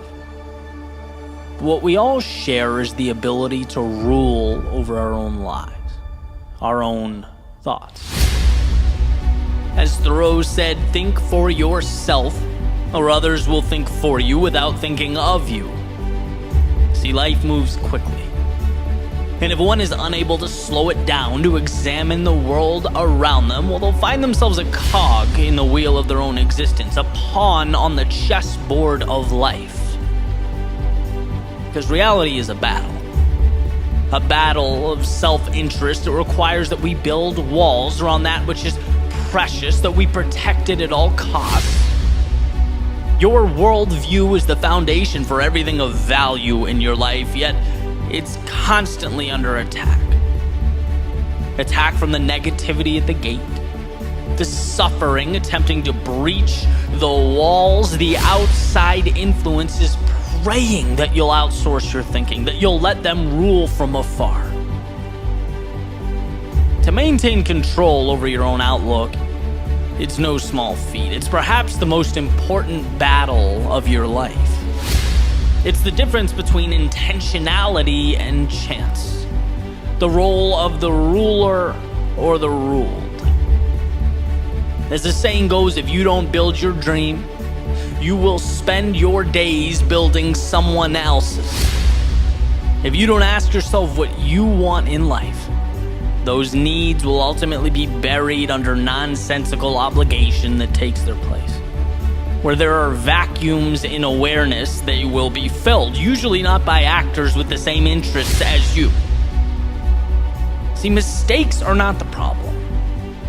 No, mistakes mean you're present, driving towards something, collecting data for this experiment that is life.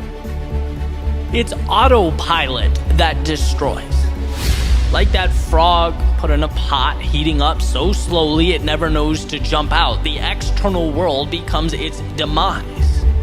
And this message isn't to instill fear or intimidate, it's to remind you to ask the question that so few ask. How is my life best lived, and what can I do to bring that to reality? If you can think for yourself, you're never out of the fight. If you can think for yourself, you're always a decision away from advancement in the direction of that which matters most. So trust you to do what's right for you. In a world where no one knows what they're doing, I can assure you, you don't need external endorsements or stamps of approval. Take Robert Frost's road less traveled by and don't look back. Don't feel remorse. That's where you're forced to find yourself, to ask the tough questions, to embrace who you are. Because the crowd is antithetical to rationality. Not just because responsibility dissipates. Not just because human beings become essentially well-dressed chimpanzees, but because rarely on the micro level is the collective goal your goal. Have the courage to see that. Have the courage to understand that life is not an instruction manual. Everything around you, you have in one way or another accepted. And in accepting it, you have chosen it. By not saying no, you have in fact said yes. So realize that the world around you doesn't change until your thoughts become the bridge that connects current to future, today to tomorrow.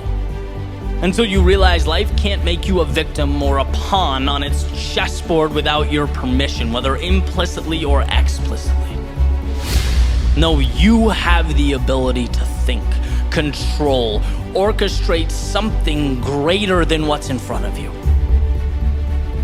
Let today be your next courageous step in the direction of that reality.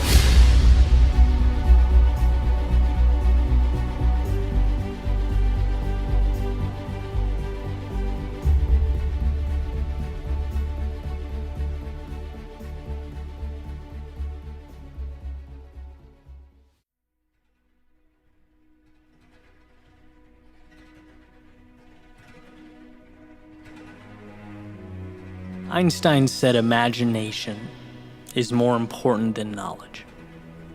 For knowledge is limited, whereas imagination embraces the entire world, stimulating progress, giving birth to evolution.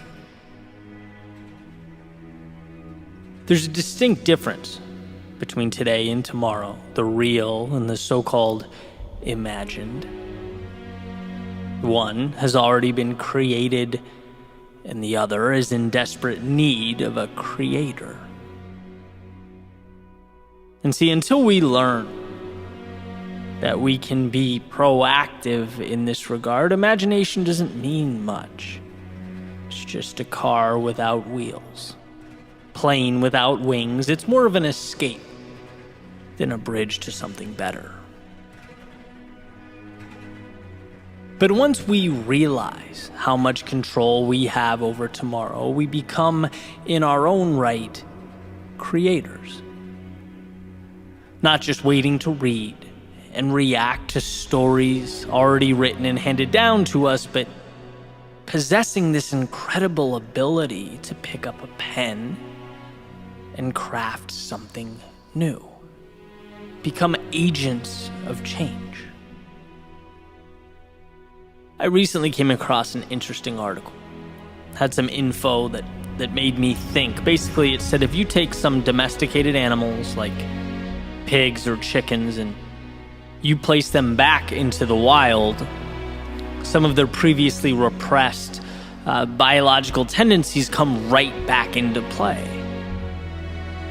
So, for example, chickens change their breeding habits, how they take care of their eggs. Pigs regrow their hair and that mane going down their back. And these old, repressed, kind of hidden away genes are reselected for again over time. And the animals begin to reacclimate, as though that potential was never lost. It just needed to immerse itself in the right environment. And it's like Well, if we view ourselves in that same light, now we might ask, what if we positioned ourselves to gravitate towards an environment that was best for us? What if I imagined a world, not exactly like today, but one better conducive to me being me? A world where I'm set up to thrive. Where sure, there will be bumps and bruises and losses and lessons along the way, but where I'm immersed in a journey towards a destination that excites me, that lights me up. Can I find the courage to not only imagine that finish line, but also act accordingly, move towards it? You know, I always say the hardest thing to do is to recreate outcomes that look different from the current moment. Because, well, the current moment is all we know. It's all anybody knows. And by the way, it's all anybody wants to know, right? Until something new is placed right in front of them at their feet, until proof exists. Changing your life, or the lives of those around you, means you have to literally look at the road before you and see outcomes that are not there. Then you have to believe in those outcomes. You have to drive towards those outcomes, have conviction in your ability to overcome obstacles on your way to those outcomes. Truth be told, chasing your imagination is simultaneously one of the greatest burdens one can endure, as well as a key to that which makes life worth living. There's something about being human that pushes us towards hope, towards the possibility of a tomorrow better than today. And that's not to say don't be grateful. It's not saying don't see the beauty around you or appreciate the world you live in. But I believe we're here to take that torch from yesterday and move it one step forward. Maybe it's in our own lives. A small step forward in our careers, a relationship, or our health. Maybe it's improving the lives of those around us, family, friends. Maybe it's something larger, societal. Whatever it is, I'm convinced that true meaning in life is finding the courage to push one foot further down the path of possibility. To add one step to that ascending staircase, knowing that it will allow us to someday look back on today and be proud of what we faced and overcame. And as I wake up and I look around, I think to myself, that has to mean cherishing the ideas in our heads.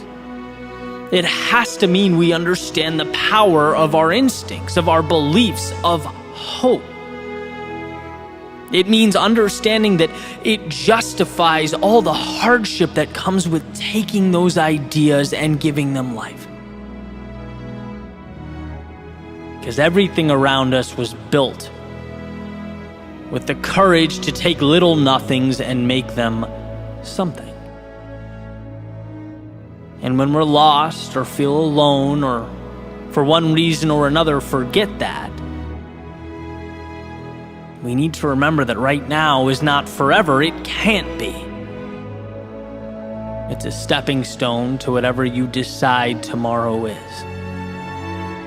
And that goal isn't perfection. You don't need all the answers. You need the courage to take one little step in a new direction, to write just one sentence on a brand new page. Because that imagination is not fiction. It's not the delta between the possible or impossible. It's not there to entertain. It's there because it's your map. And you may look at that map and think to yourself, you're lost. That it's unclear, that the directions, well, they're incomplete at best. But what I can promise you is the pursuit of this world you've imagined It will bring you greater satisfaction than anything else could. It will remind you why you're here and show you that life isn't supposed to be easy while helping you appreciate it for being that way. See, your imagination is your path to that ideal state where you can thrive, be you, push your boundaries, and spread your wings. Don't ever let the current state of today convince you that your hopes and your dreams for tomorrow are too big, that you've missed the mark or stepped out of line. In a world of reaction, be one of the few who looks in the mirror and decides to live life proactively, take initiative. Be one of the few who stands wholeheartedly behind that world they've imagined.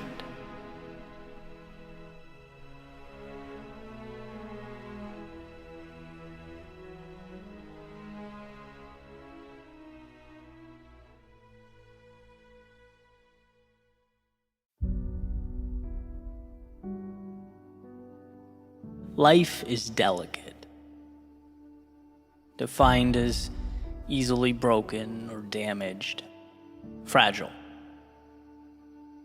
There's nothing around you that's forever. There's no permanence in our world, and sometimes this is a difficult thing to grasp. Certainly, it's why we long for patterns of consistency where we can find them.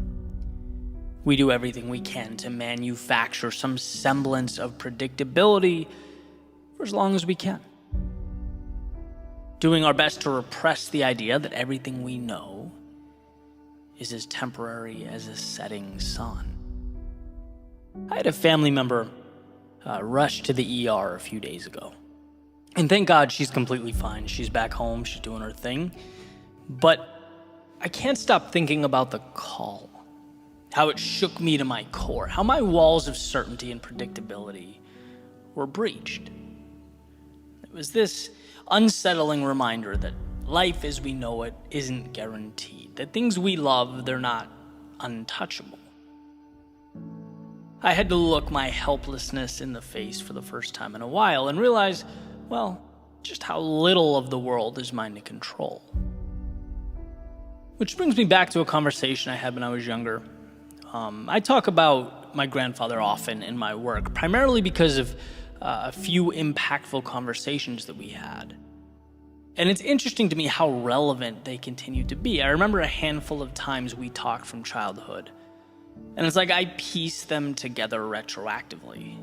Things make sense as I get older and kind of figure out what it all means. One of my last conversations with him, we went to this little diner called Leo's along the Cape Cod Canal. And he said to me, there are things now that seem impossible. But as you grow and you get older, they make sense, right? Even the most challenging things become manageable. And I get mad at myself for not understanding the context at the time or putting two and two together. But basically, he was diagnosed with a brain tumor and he knew what that meant, right? And was basically giving me a heads up, like, kiddo, this is gonna be tough, but hang in there. And that was one of the first times I've dealt with loss of that magnitude, right? And when you're young, so many things seem stable, they seem certain. You don't yet get the fluidity of life. That stream is moving, and no matter what, it's going to continue to move. Sometimes that means it takes you places and presents realities that overtake the map that you created for the world, what you understood, what you hoped for. That little understanding of what life means. And I guess I wanted to pick up the baton from that conversation and pass it on to you with maybe a more comprehensive viewpoint. Because I think contained in those words is a message so powerful, so important, that we really can't afford to miss it. It's like, yes, life is unpredictable. And yes, life can hurt and humble us and knock down what we thought was certain. It can challenge what we believed and shake our foundations.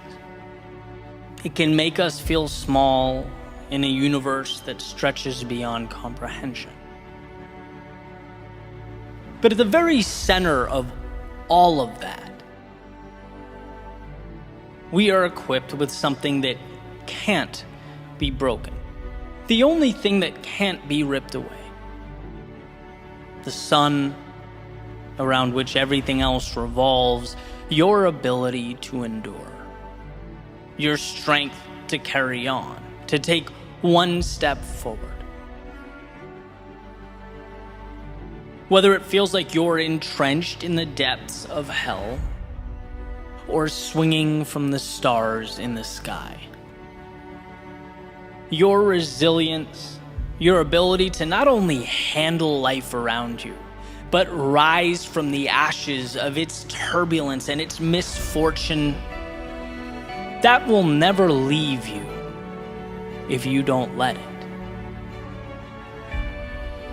Viktor Frankl has said, everything can be taken from a man, but one thing, the last of the human freedoms, to choose one's attitude in any given set of circumstances, to choose one's own way. See, life might be more than we can control or comprehend, but amidst the might and power of its ocean, our determination is unsinkable. And believe me, there are times when you hear this and think, well, okay, that doesn't affect me. I'm good. I'm doing my thing, right? Just like I did sitting at that table over eggs and bacon that morning. And man, I hope that's the case, and I hope it stays that way. But life has a way of keeping us on our toes. It never lets us stray too far from the realization that to be human is, in some way or another, to suffer.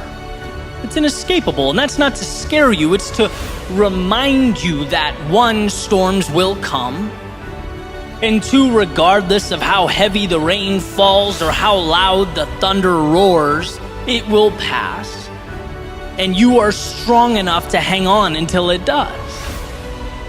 That as you grow and as you evolve, you become more and more capable of seeing the inevitable, not as the world's personal vendetta against you, but as your time to dig deep and find within yourself the strength and the courage that was there all along.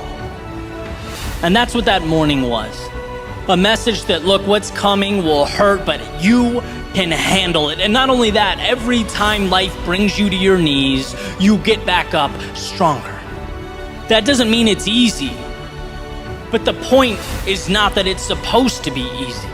It's that you're capable of handling a world that is not easy. You're capable of navigating a reality that is not simple, a sea that is not smooth sailing. You're equipped to handle the complex.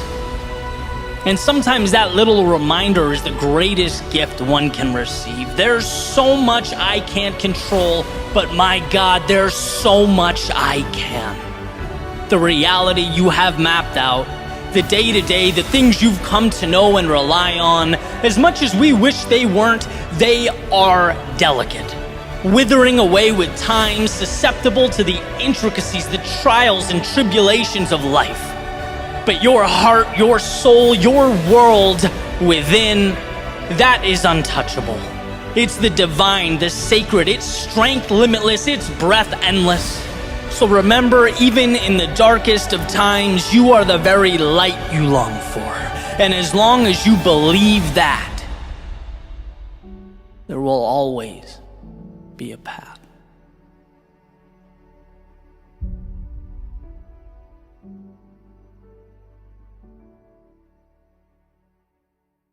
In the midst of chaos, there's also opportunity. That's a quote from Sun Tzu, referencing the idea that when we are backed into a corner of some sort, or when we are low, when we're vulnerable, when we're at our worst, that's when the door opens to transform, right? And we talk about this all the time, right? There's I can give you an infinite amount of videos on this channel talking about moving into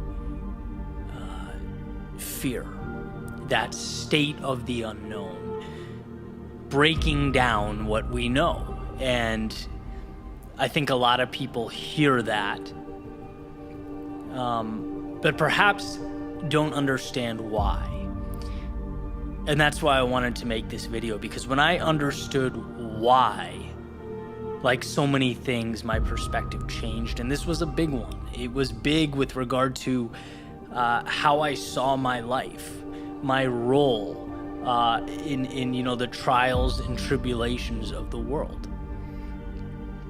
Why do one thing that scares you every day? Why do the difficult thing?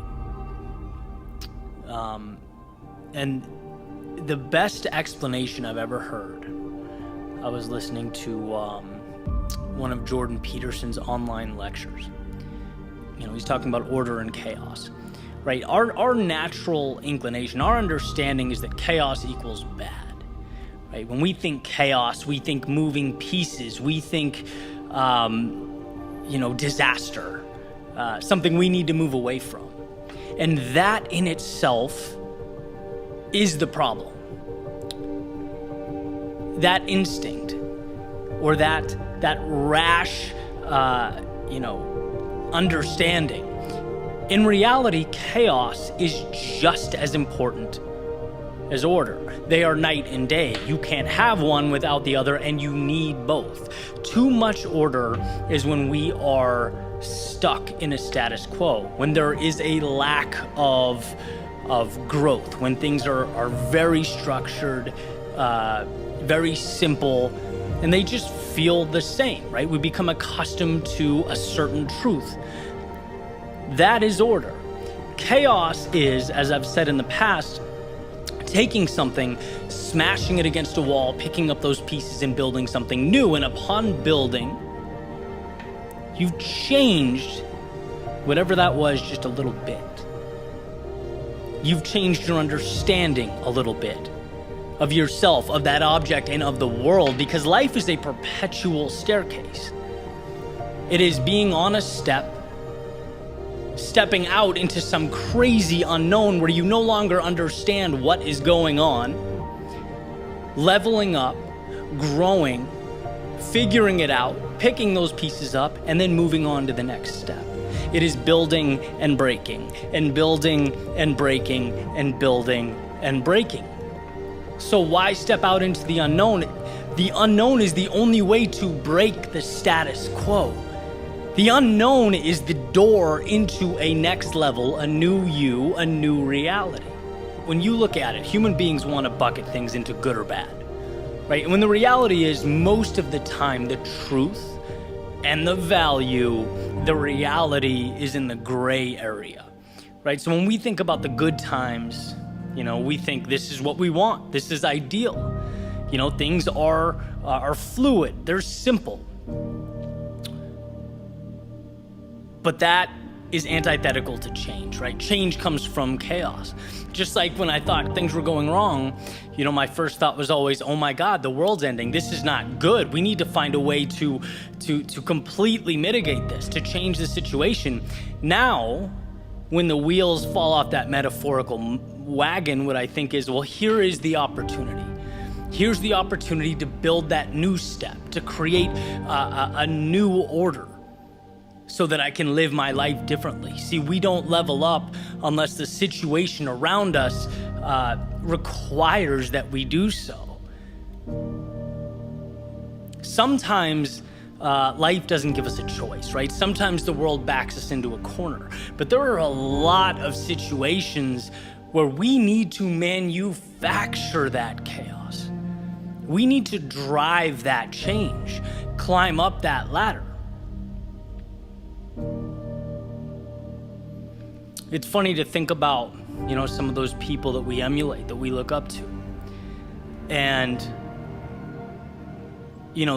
people don't talk about the risks that were taken and how many times they picked up their life, they picked up their status quo and smashed it with a hammer so that they could rebuild it.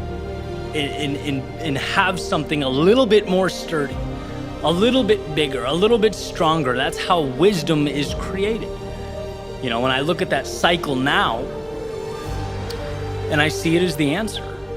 You know, when I haven't had one of those calls or Zoom meetings, or haven't created something, haven't, fill in the blank, that gives me that feeling in my stomach of at least some semblance of anxiety, I'm not growing, right? The things that gave me anxiety 5 years ago, most of them are commonplace today, right? That chaos is very much order now. So what's going to be the new thing, right? That was the ceiling, now it's the floor. Well, what's the new ceiling? And that's on us to create. That onus is on us to build, right? Constructing a different world means reassembling the pieces. And so I want that message to be clear. I want everyone to understand that when someone says, what you want is on the other side of fear, or keep going, don't give up. Well, why? The reason is because that chaos is your ticket to the next level, the next staircase. That anxiety and sometimes that suffering is a portal to transformation. And it's hard in the moment to understand that. You know, I'd never sit here and say it's easy. But you know me, and one of the things that changed my life is the understanding that the best things are not easy. The value is in what's difficult. The meaning is in that unknown. I think life is a beautiful thing because the pieces we need are everywhere around us. And it's a really cool realization. It's like everything you need exists. It's out there. It's waiting for you to pick it up. It's waiting, it'll correspond with the picture you want to paint, the road you want to take. But that requires stepping off the stage you're on and heading towards another. So, I want to leave you with that understanding that you are climbing a staircase to something greater, to an evolved self. You're taking your potential and you're making something with it. But that means you won't always be comfortable. And when you look back, you'll be grateful. Right? You'll be grateful for those trials and tribulations. You'll be grateful for that chaos because it will be what made you.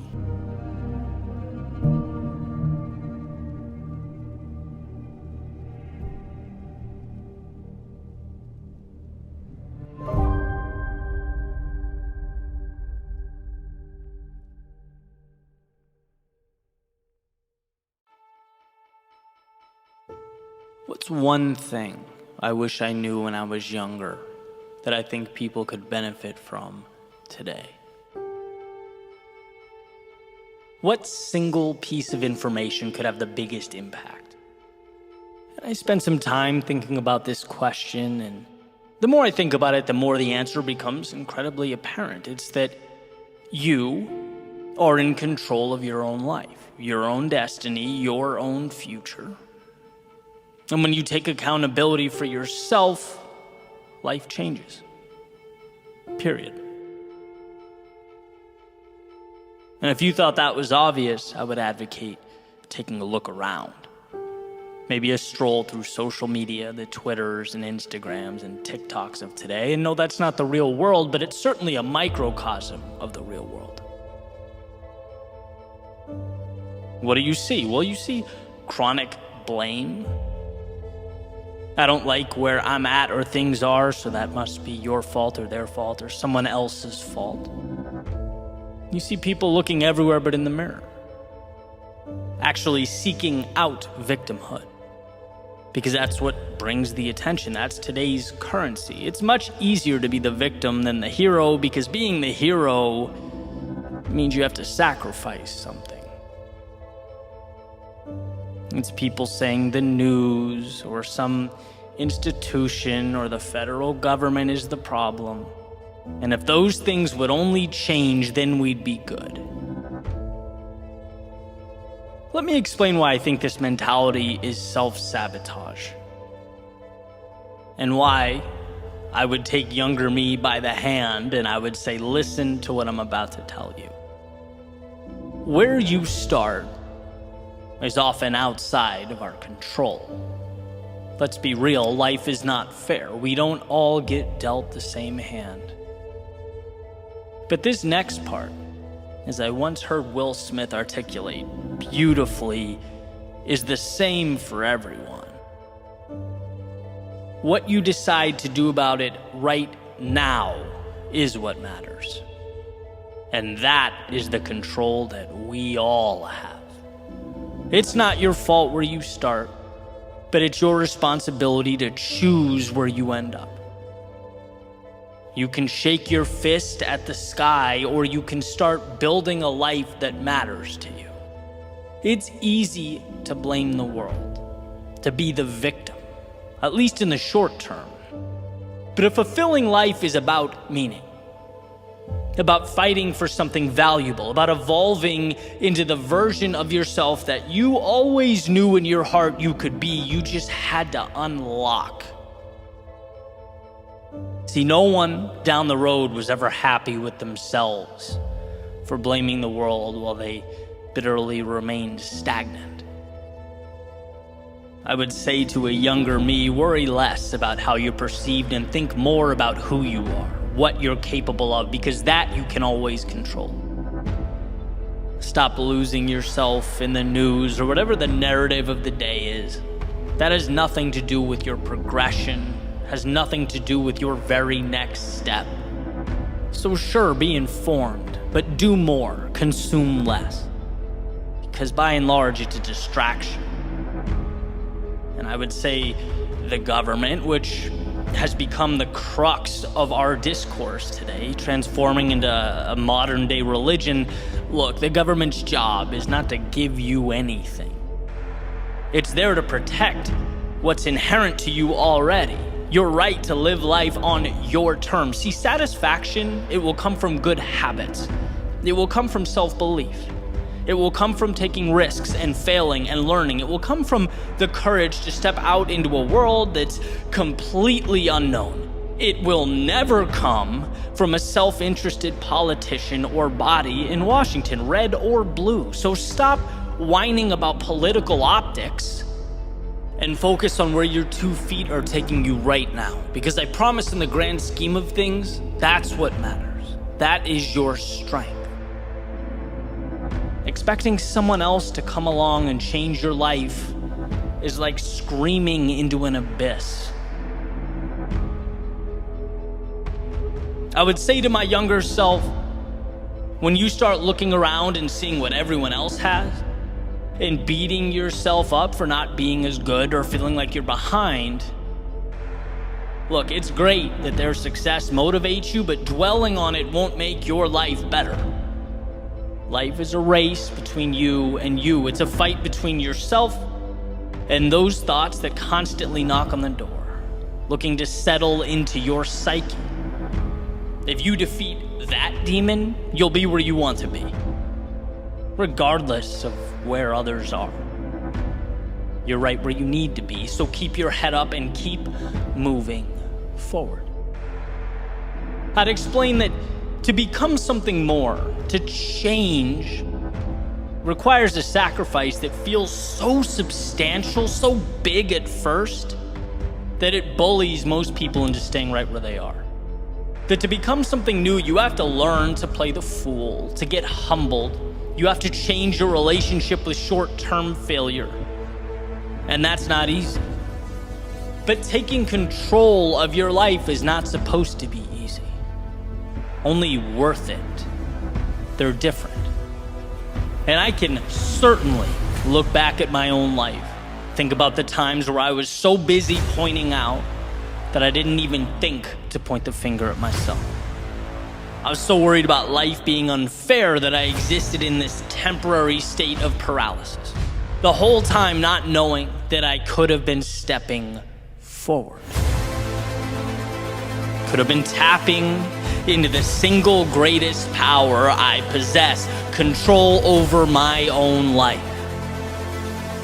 See, every time you feel anger or the need to blame those around you, you're taking the spotlight off of what matters and placing it on things detrimental to where you want to be, to your journey and your future.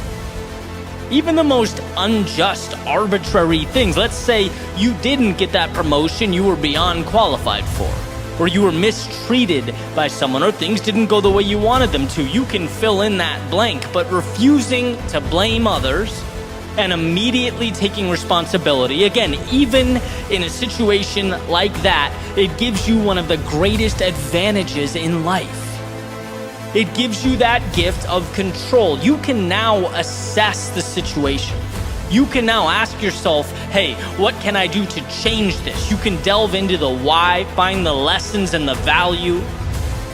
You can come back and reapproach this thing stronger. Because to blame others, to take on that role of victim, it's essentially living life in the passenger seat. It might be easier, might be less work, less responsibility, but what you never have is control over where that car goes. But when you own it, when you say, hey, maybe it's not my fault, but look, it's mine now. It's my responsibility, the good, the bad, every aspect of my life. It puts you in position to change things, to take the wheel and reroute to a destination of your choosing. So that would be my message to the world. I know it's not an easy road. I know life is unfair. I know things aren't perfect, but the best thing you can ever do for yourself is say, you know what? This is mine to own. And I'm going to look around for that light switch that will create momentum. That little decision that will get the ball rolling. I'm not going to sit back, shake my fist, and blame life. I'm going to walk out that door and create life.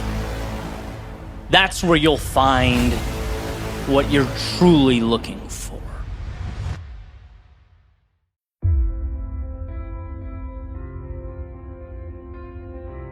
Every once in a while, for a brief moment in time, we need to pause. We need to take a breath and ask ourselves who we are. Of course, not in the literal sense, not the reflection staring back in the mirror, but in the context of the road you've already traveled, how far you've come. Because it's easy to become consumed with what's ahead, especially when you can start to feel that finish line. You can see the top of the mountain. When you know everything is about to be on the line, your greatest test awaits. But here's one of the greatest secrets I've ever been told. That test is not about right now. It's not even about the future. It's about the foundation you've already been building and trusting yourself to be you. It's all those times you could have said no, but you didn't. How you, like so many others, could have taken that easy road, but you opted for something greater. No, my friend, this obstacle before you is not where you prove or make or create yourself. It's where you simply verify who you already are. Cash in on a prize that's been years in the making. It's where you validate the price you've been paying for as long as you can remember. And what you need to take with you, what you need to understand right now more than any other time, is that you aren't here to simply survive or navigate foreign territory. No, you were made for this moment. There's a saying that pain is temporary, but quitting is forever. And that simple quote has got me through some of life's greatest trials and tribulations, most challenging times.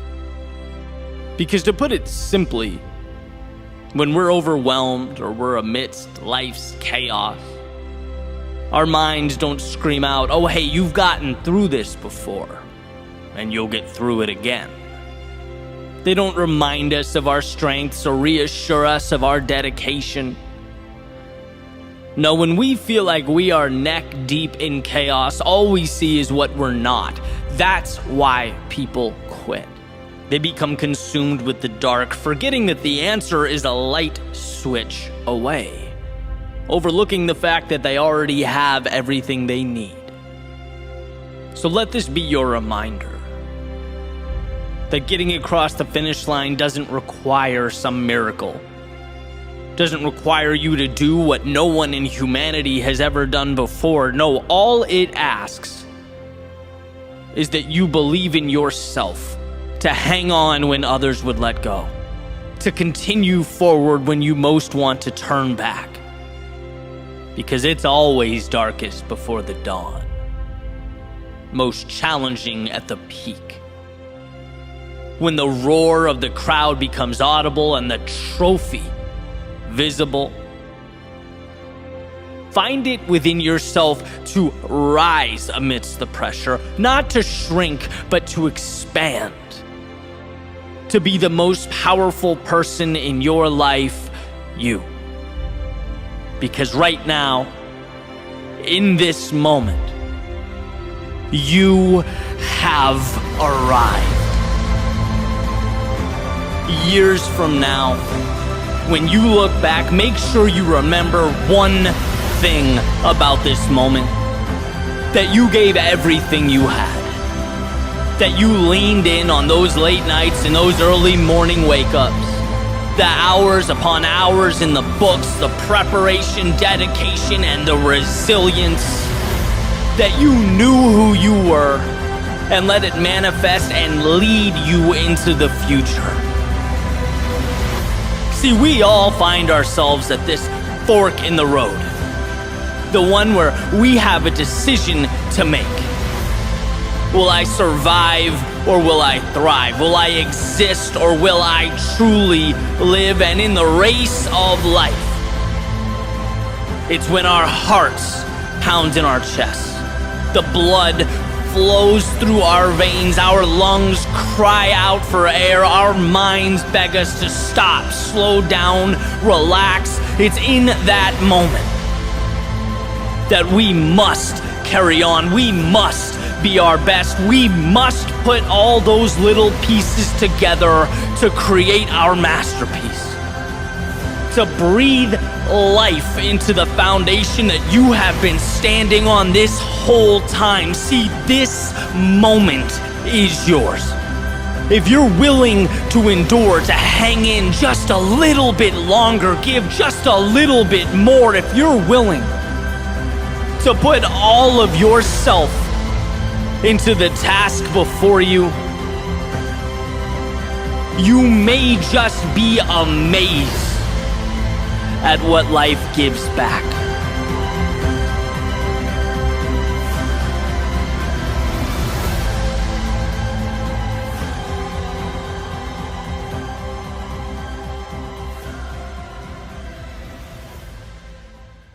There are always footsteps behind you.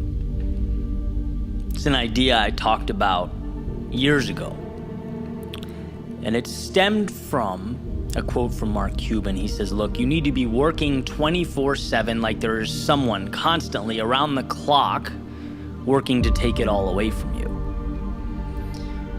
And I strongly believe in that notion. I think there's a lot of value in that understanding. It's a way to help you level up, right? Because the idea is, in life, in the world we live in, there is no cap on what we can be doing. And short of driving yourself crazy, there's value in the understanding that the place you arrived at, the place you said, all right, I did my best, that was my limit, that was the peak, maybe it was extraordinary, maybe it was progress, but it was not your maximum. Why? Because that word means nothing. When used in the context of human potential, it's an infinite thing. You can't put a finger on someone's maximum, on someone's limit, on someone reaching their full potential. It's an arbitrary number, right? And so that was the idea. Long story short, I was running and I would run around the Charles River in Boston, and I would really excite myself. I would get worked up and force myself to dig deep when I saw, someone run by me, or even the idea that someone would. It helped me, when I wasn't feeling my best, to suck it up and push myself. And so there was value there, no question. But I had an epiphany the other day as I was, you guessed it, running. And it's related to the concept in The Sound of Footsteps. And I'm not sure if it's a parallel idea, maybe a progression, or maybe it's the result of 5 years, 6 years since writing that, immersed in the world of entrepreneurship and speaking and being a creator on YouTube and on these platforms. You learn a lot about yourself. And this particular situation helped me realize that. I was doing a 9-mile run down A1A in South Florida, it's one of my favorite places to run because it's just straight shot, straight up. You don't have to think. You can just one foot in front of the other and, enjoy the run. And as I've been, working my way back into running shape, coming back from an injury, it's been beautiful. And so I'm a few miles into this run, and sure enough, someone blows by me, probably going at a 5.5, 6 minute pace, right? And my first instinct is, whoa, Ed, time to level up, man. What are you doing? That's not even close, right? Sound of footsteps. Someone was behind you, someone's working harder, someone's going faster, there they go, here you are. And then I had this realization, a very common sense realization. You're gonna see that dude and pass him a mile up the road. Because unless he is an incredible athlete, that's not maintainable. You are going at a slower pace, but you're going further, and you will pass him. And then I had a second thought, which was, who the hell cares? The sort of old notion that the speed of others is some way related to you can be troubling, right? And again, there is no right or wrong, left or right, good or bad. The world exists in this gray area. And I believe that if you can find value in something, utilize it.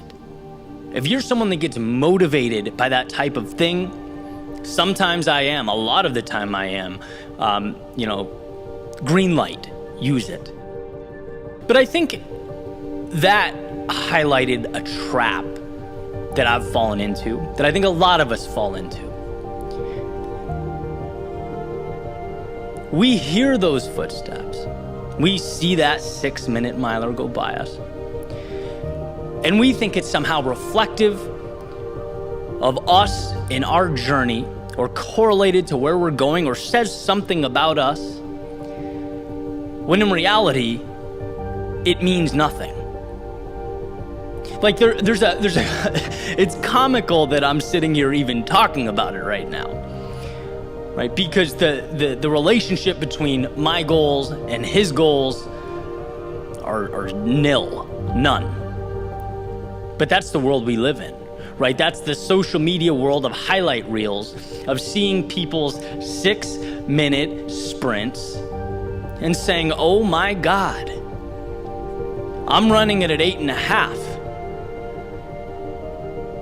It's like, yeah, well, 1, he went 1 mile, you're going 9. 2, you're running different races. 3, your finish line is all that matters. And it really hit home because in this maybe 6-year stretch, the biggest mistakes I've made, and I never shy away from admitting this, they're when I had that sense of panic and anxiety due to other people talking about things that work for them, their success. This is the way to get what you want. Look what I did. Look how I achieve A, B, and C. You want the answer? Here's the answer. And I'd look in the mirror and I'd think, well, hell, I'm going slower than this. I'm not there, right? I'm not doing what they're doing. And they had a little bit of success there, right? Better change my plan, better pivot, better integrate, their steps, their processes. And that's always when I get in trouble. That's always when I have to take a step back and say, Ed, what are you? This is not you. You had a plan. You had a finish line. You had an idea that you believed in. And now what are you doing? Right? And I'd have to reel it back in. And this happened a few times, right? Because sometimes it's not as obvious. Sometimes you forget your value, what you're giving to the world and what you love to do, right? If you're going down a highway, there are a lot of exits. There are a lot of people saying this is where you need to get off. This is where, your answers are. This is what he or she did, and look how successful they are. That's the exact same thing as looking at that guy speeding down A1A at a 6-minute mile pace and feeling any level of inadequacy. What he's doing and where he's going is not what you're doing, and it's not where you're going. And so I had a lot of time to have a conversation with myself, but that's exactly what I did. I had a tough conversation with myself. You've changed. You've changed since you wrote that speech, and that's a beautiful thing because, my friend, if you're not changing, you're not learning, you are dying. And there's a time and a place, again, for everything. Yeah, if you're looking around and everyone's working harder than you, hey, maybe that's an indicator. Maybe you need to ask yourself the question, what am I capable of? Am I pushing myself in that direction? Or have I accepted some type of mediocrity? Right? But they are not you. And in today's world, I want you to remember that. Because most of our interactions, they are digital. They are curated snippets, pictures, videos, concepts that are just not reflective of reality, especially online, right? I've been able to see the curtain pulled back on so many things, and it's like nothing is what it seems to be. People are not who they claim they are, right? And this is not some conspiracy that like there's all these strings being pulled in the background, but what I'm saying is no one presents life as it is. They present life as they want it to be seen. And the difference between those two things is substantial, I promise. And so when you are looking to your left, you're looking to your right, you're comparing it to yourself, and you feel any level of inadequacy, remember that you are going down a road that is valuable, that means something to you. You have your finish line and you're going to get there. Don't be misguided, by these short half-mile sprints or whatever they are. Don't be misguided. Don't be distracted by anything but where you're going. Because I promise, if you just move forward, if you believe in your pursuit and trust yourself to get there, if you're willing to adapt and grow, if you're aware enough to understand that you'll make mistakes, you'll learn from them, and you'll pick up the pieces, the only adversary you have is yourself. Nothing else matters. So let's get that finish line.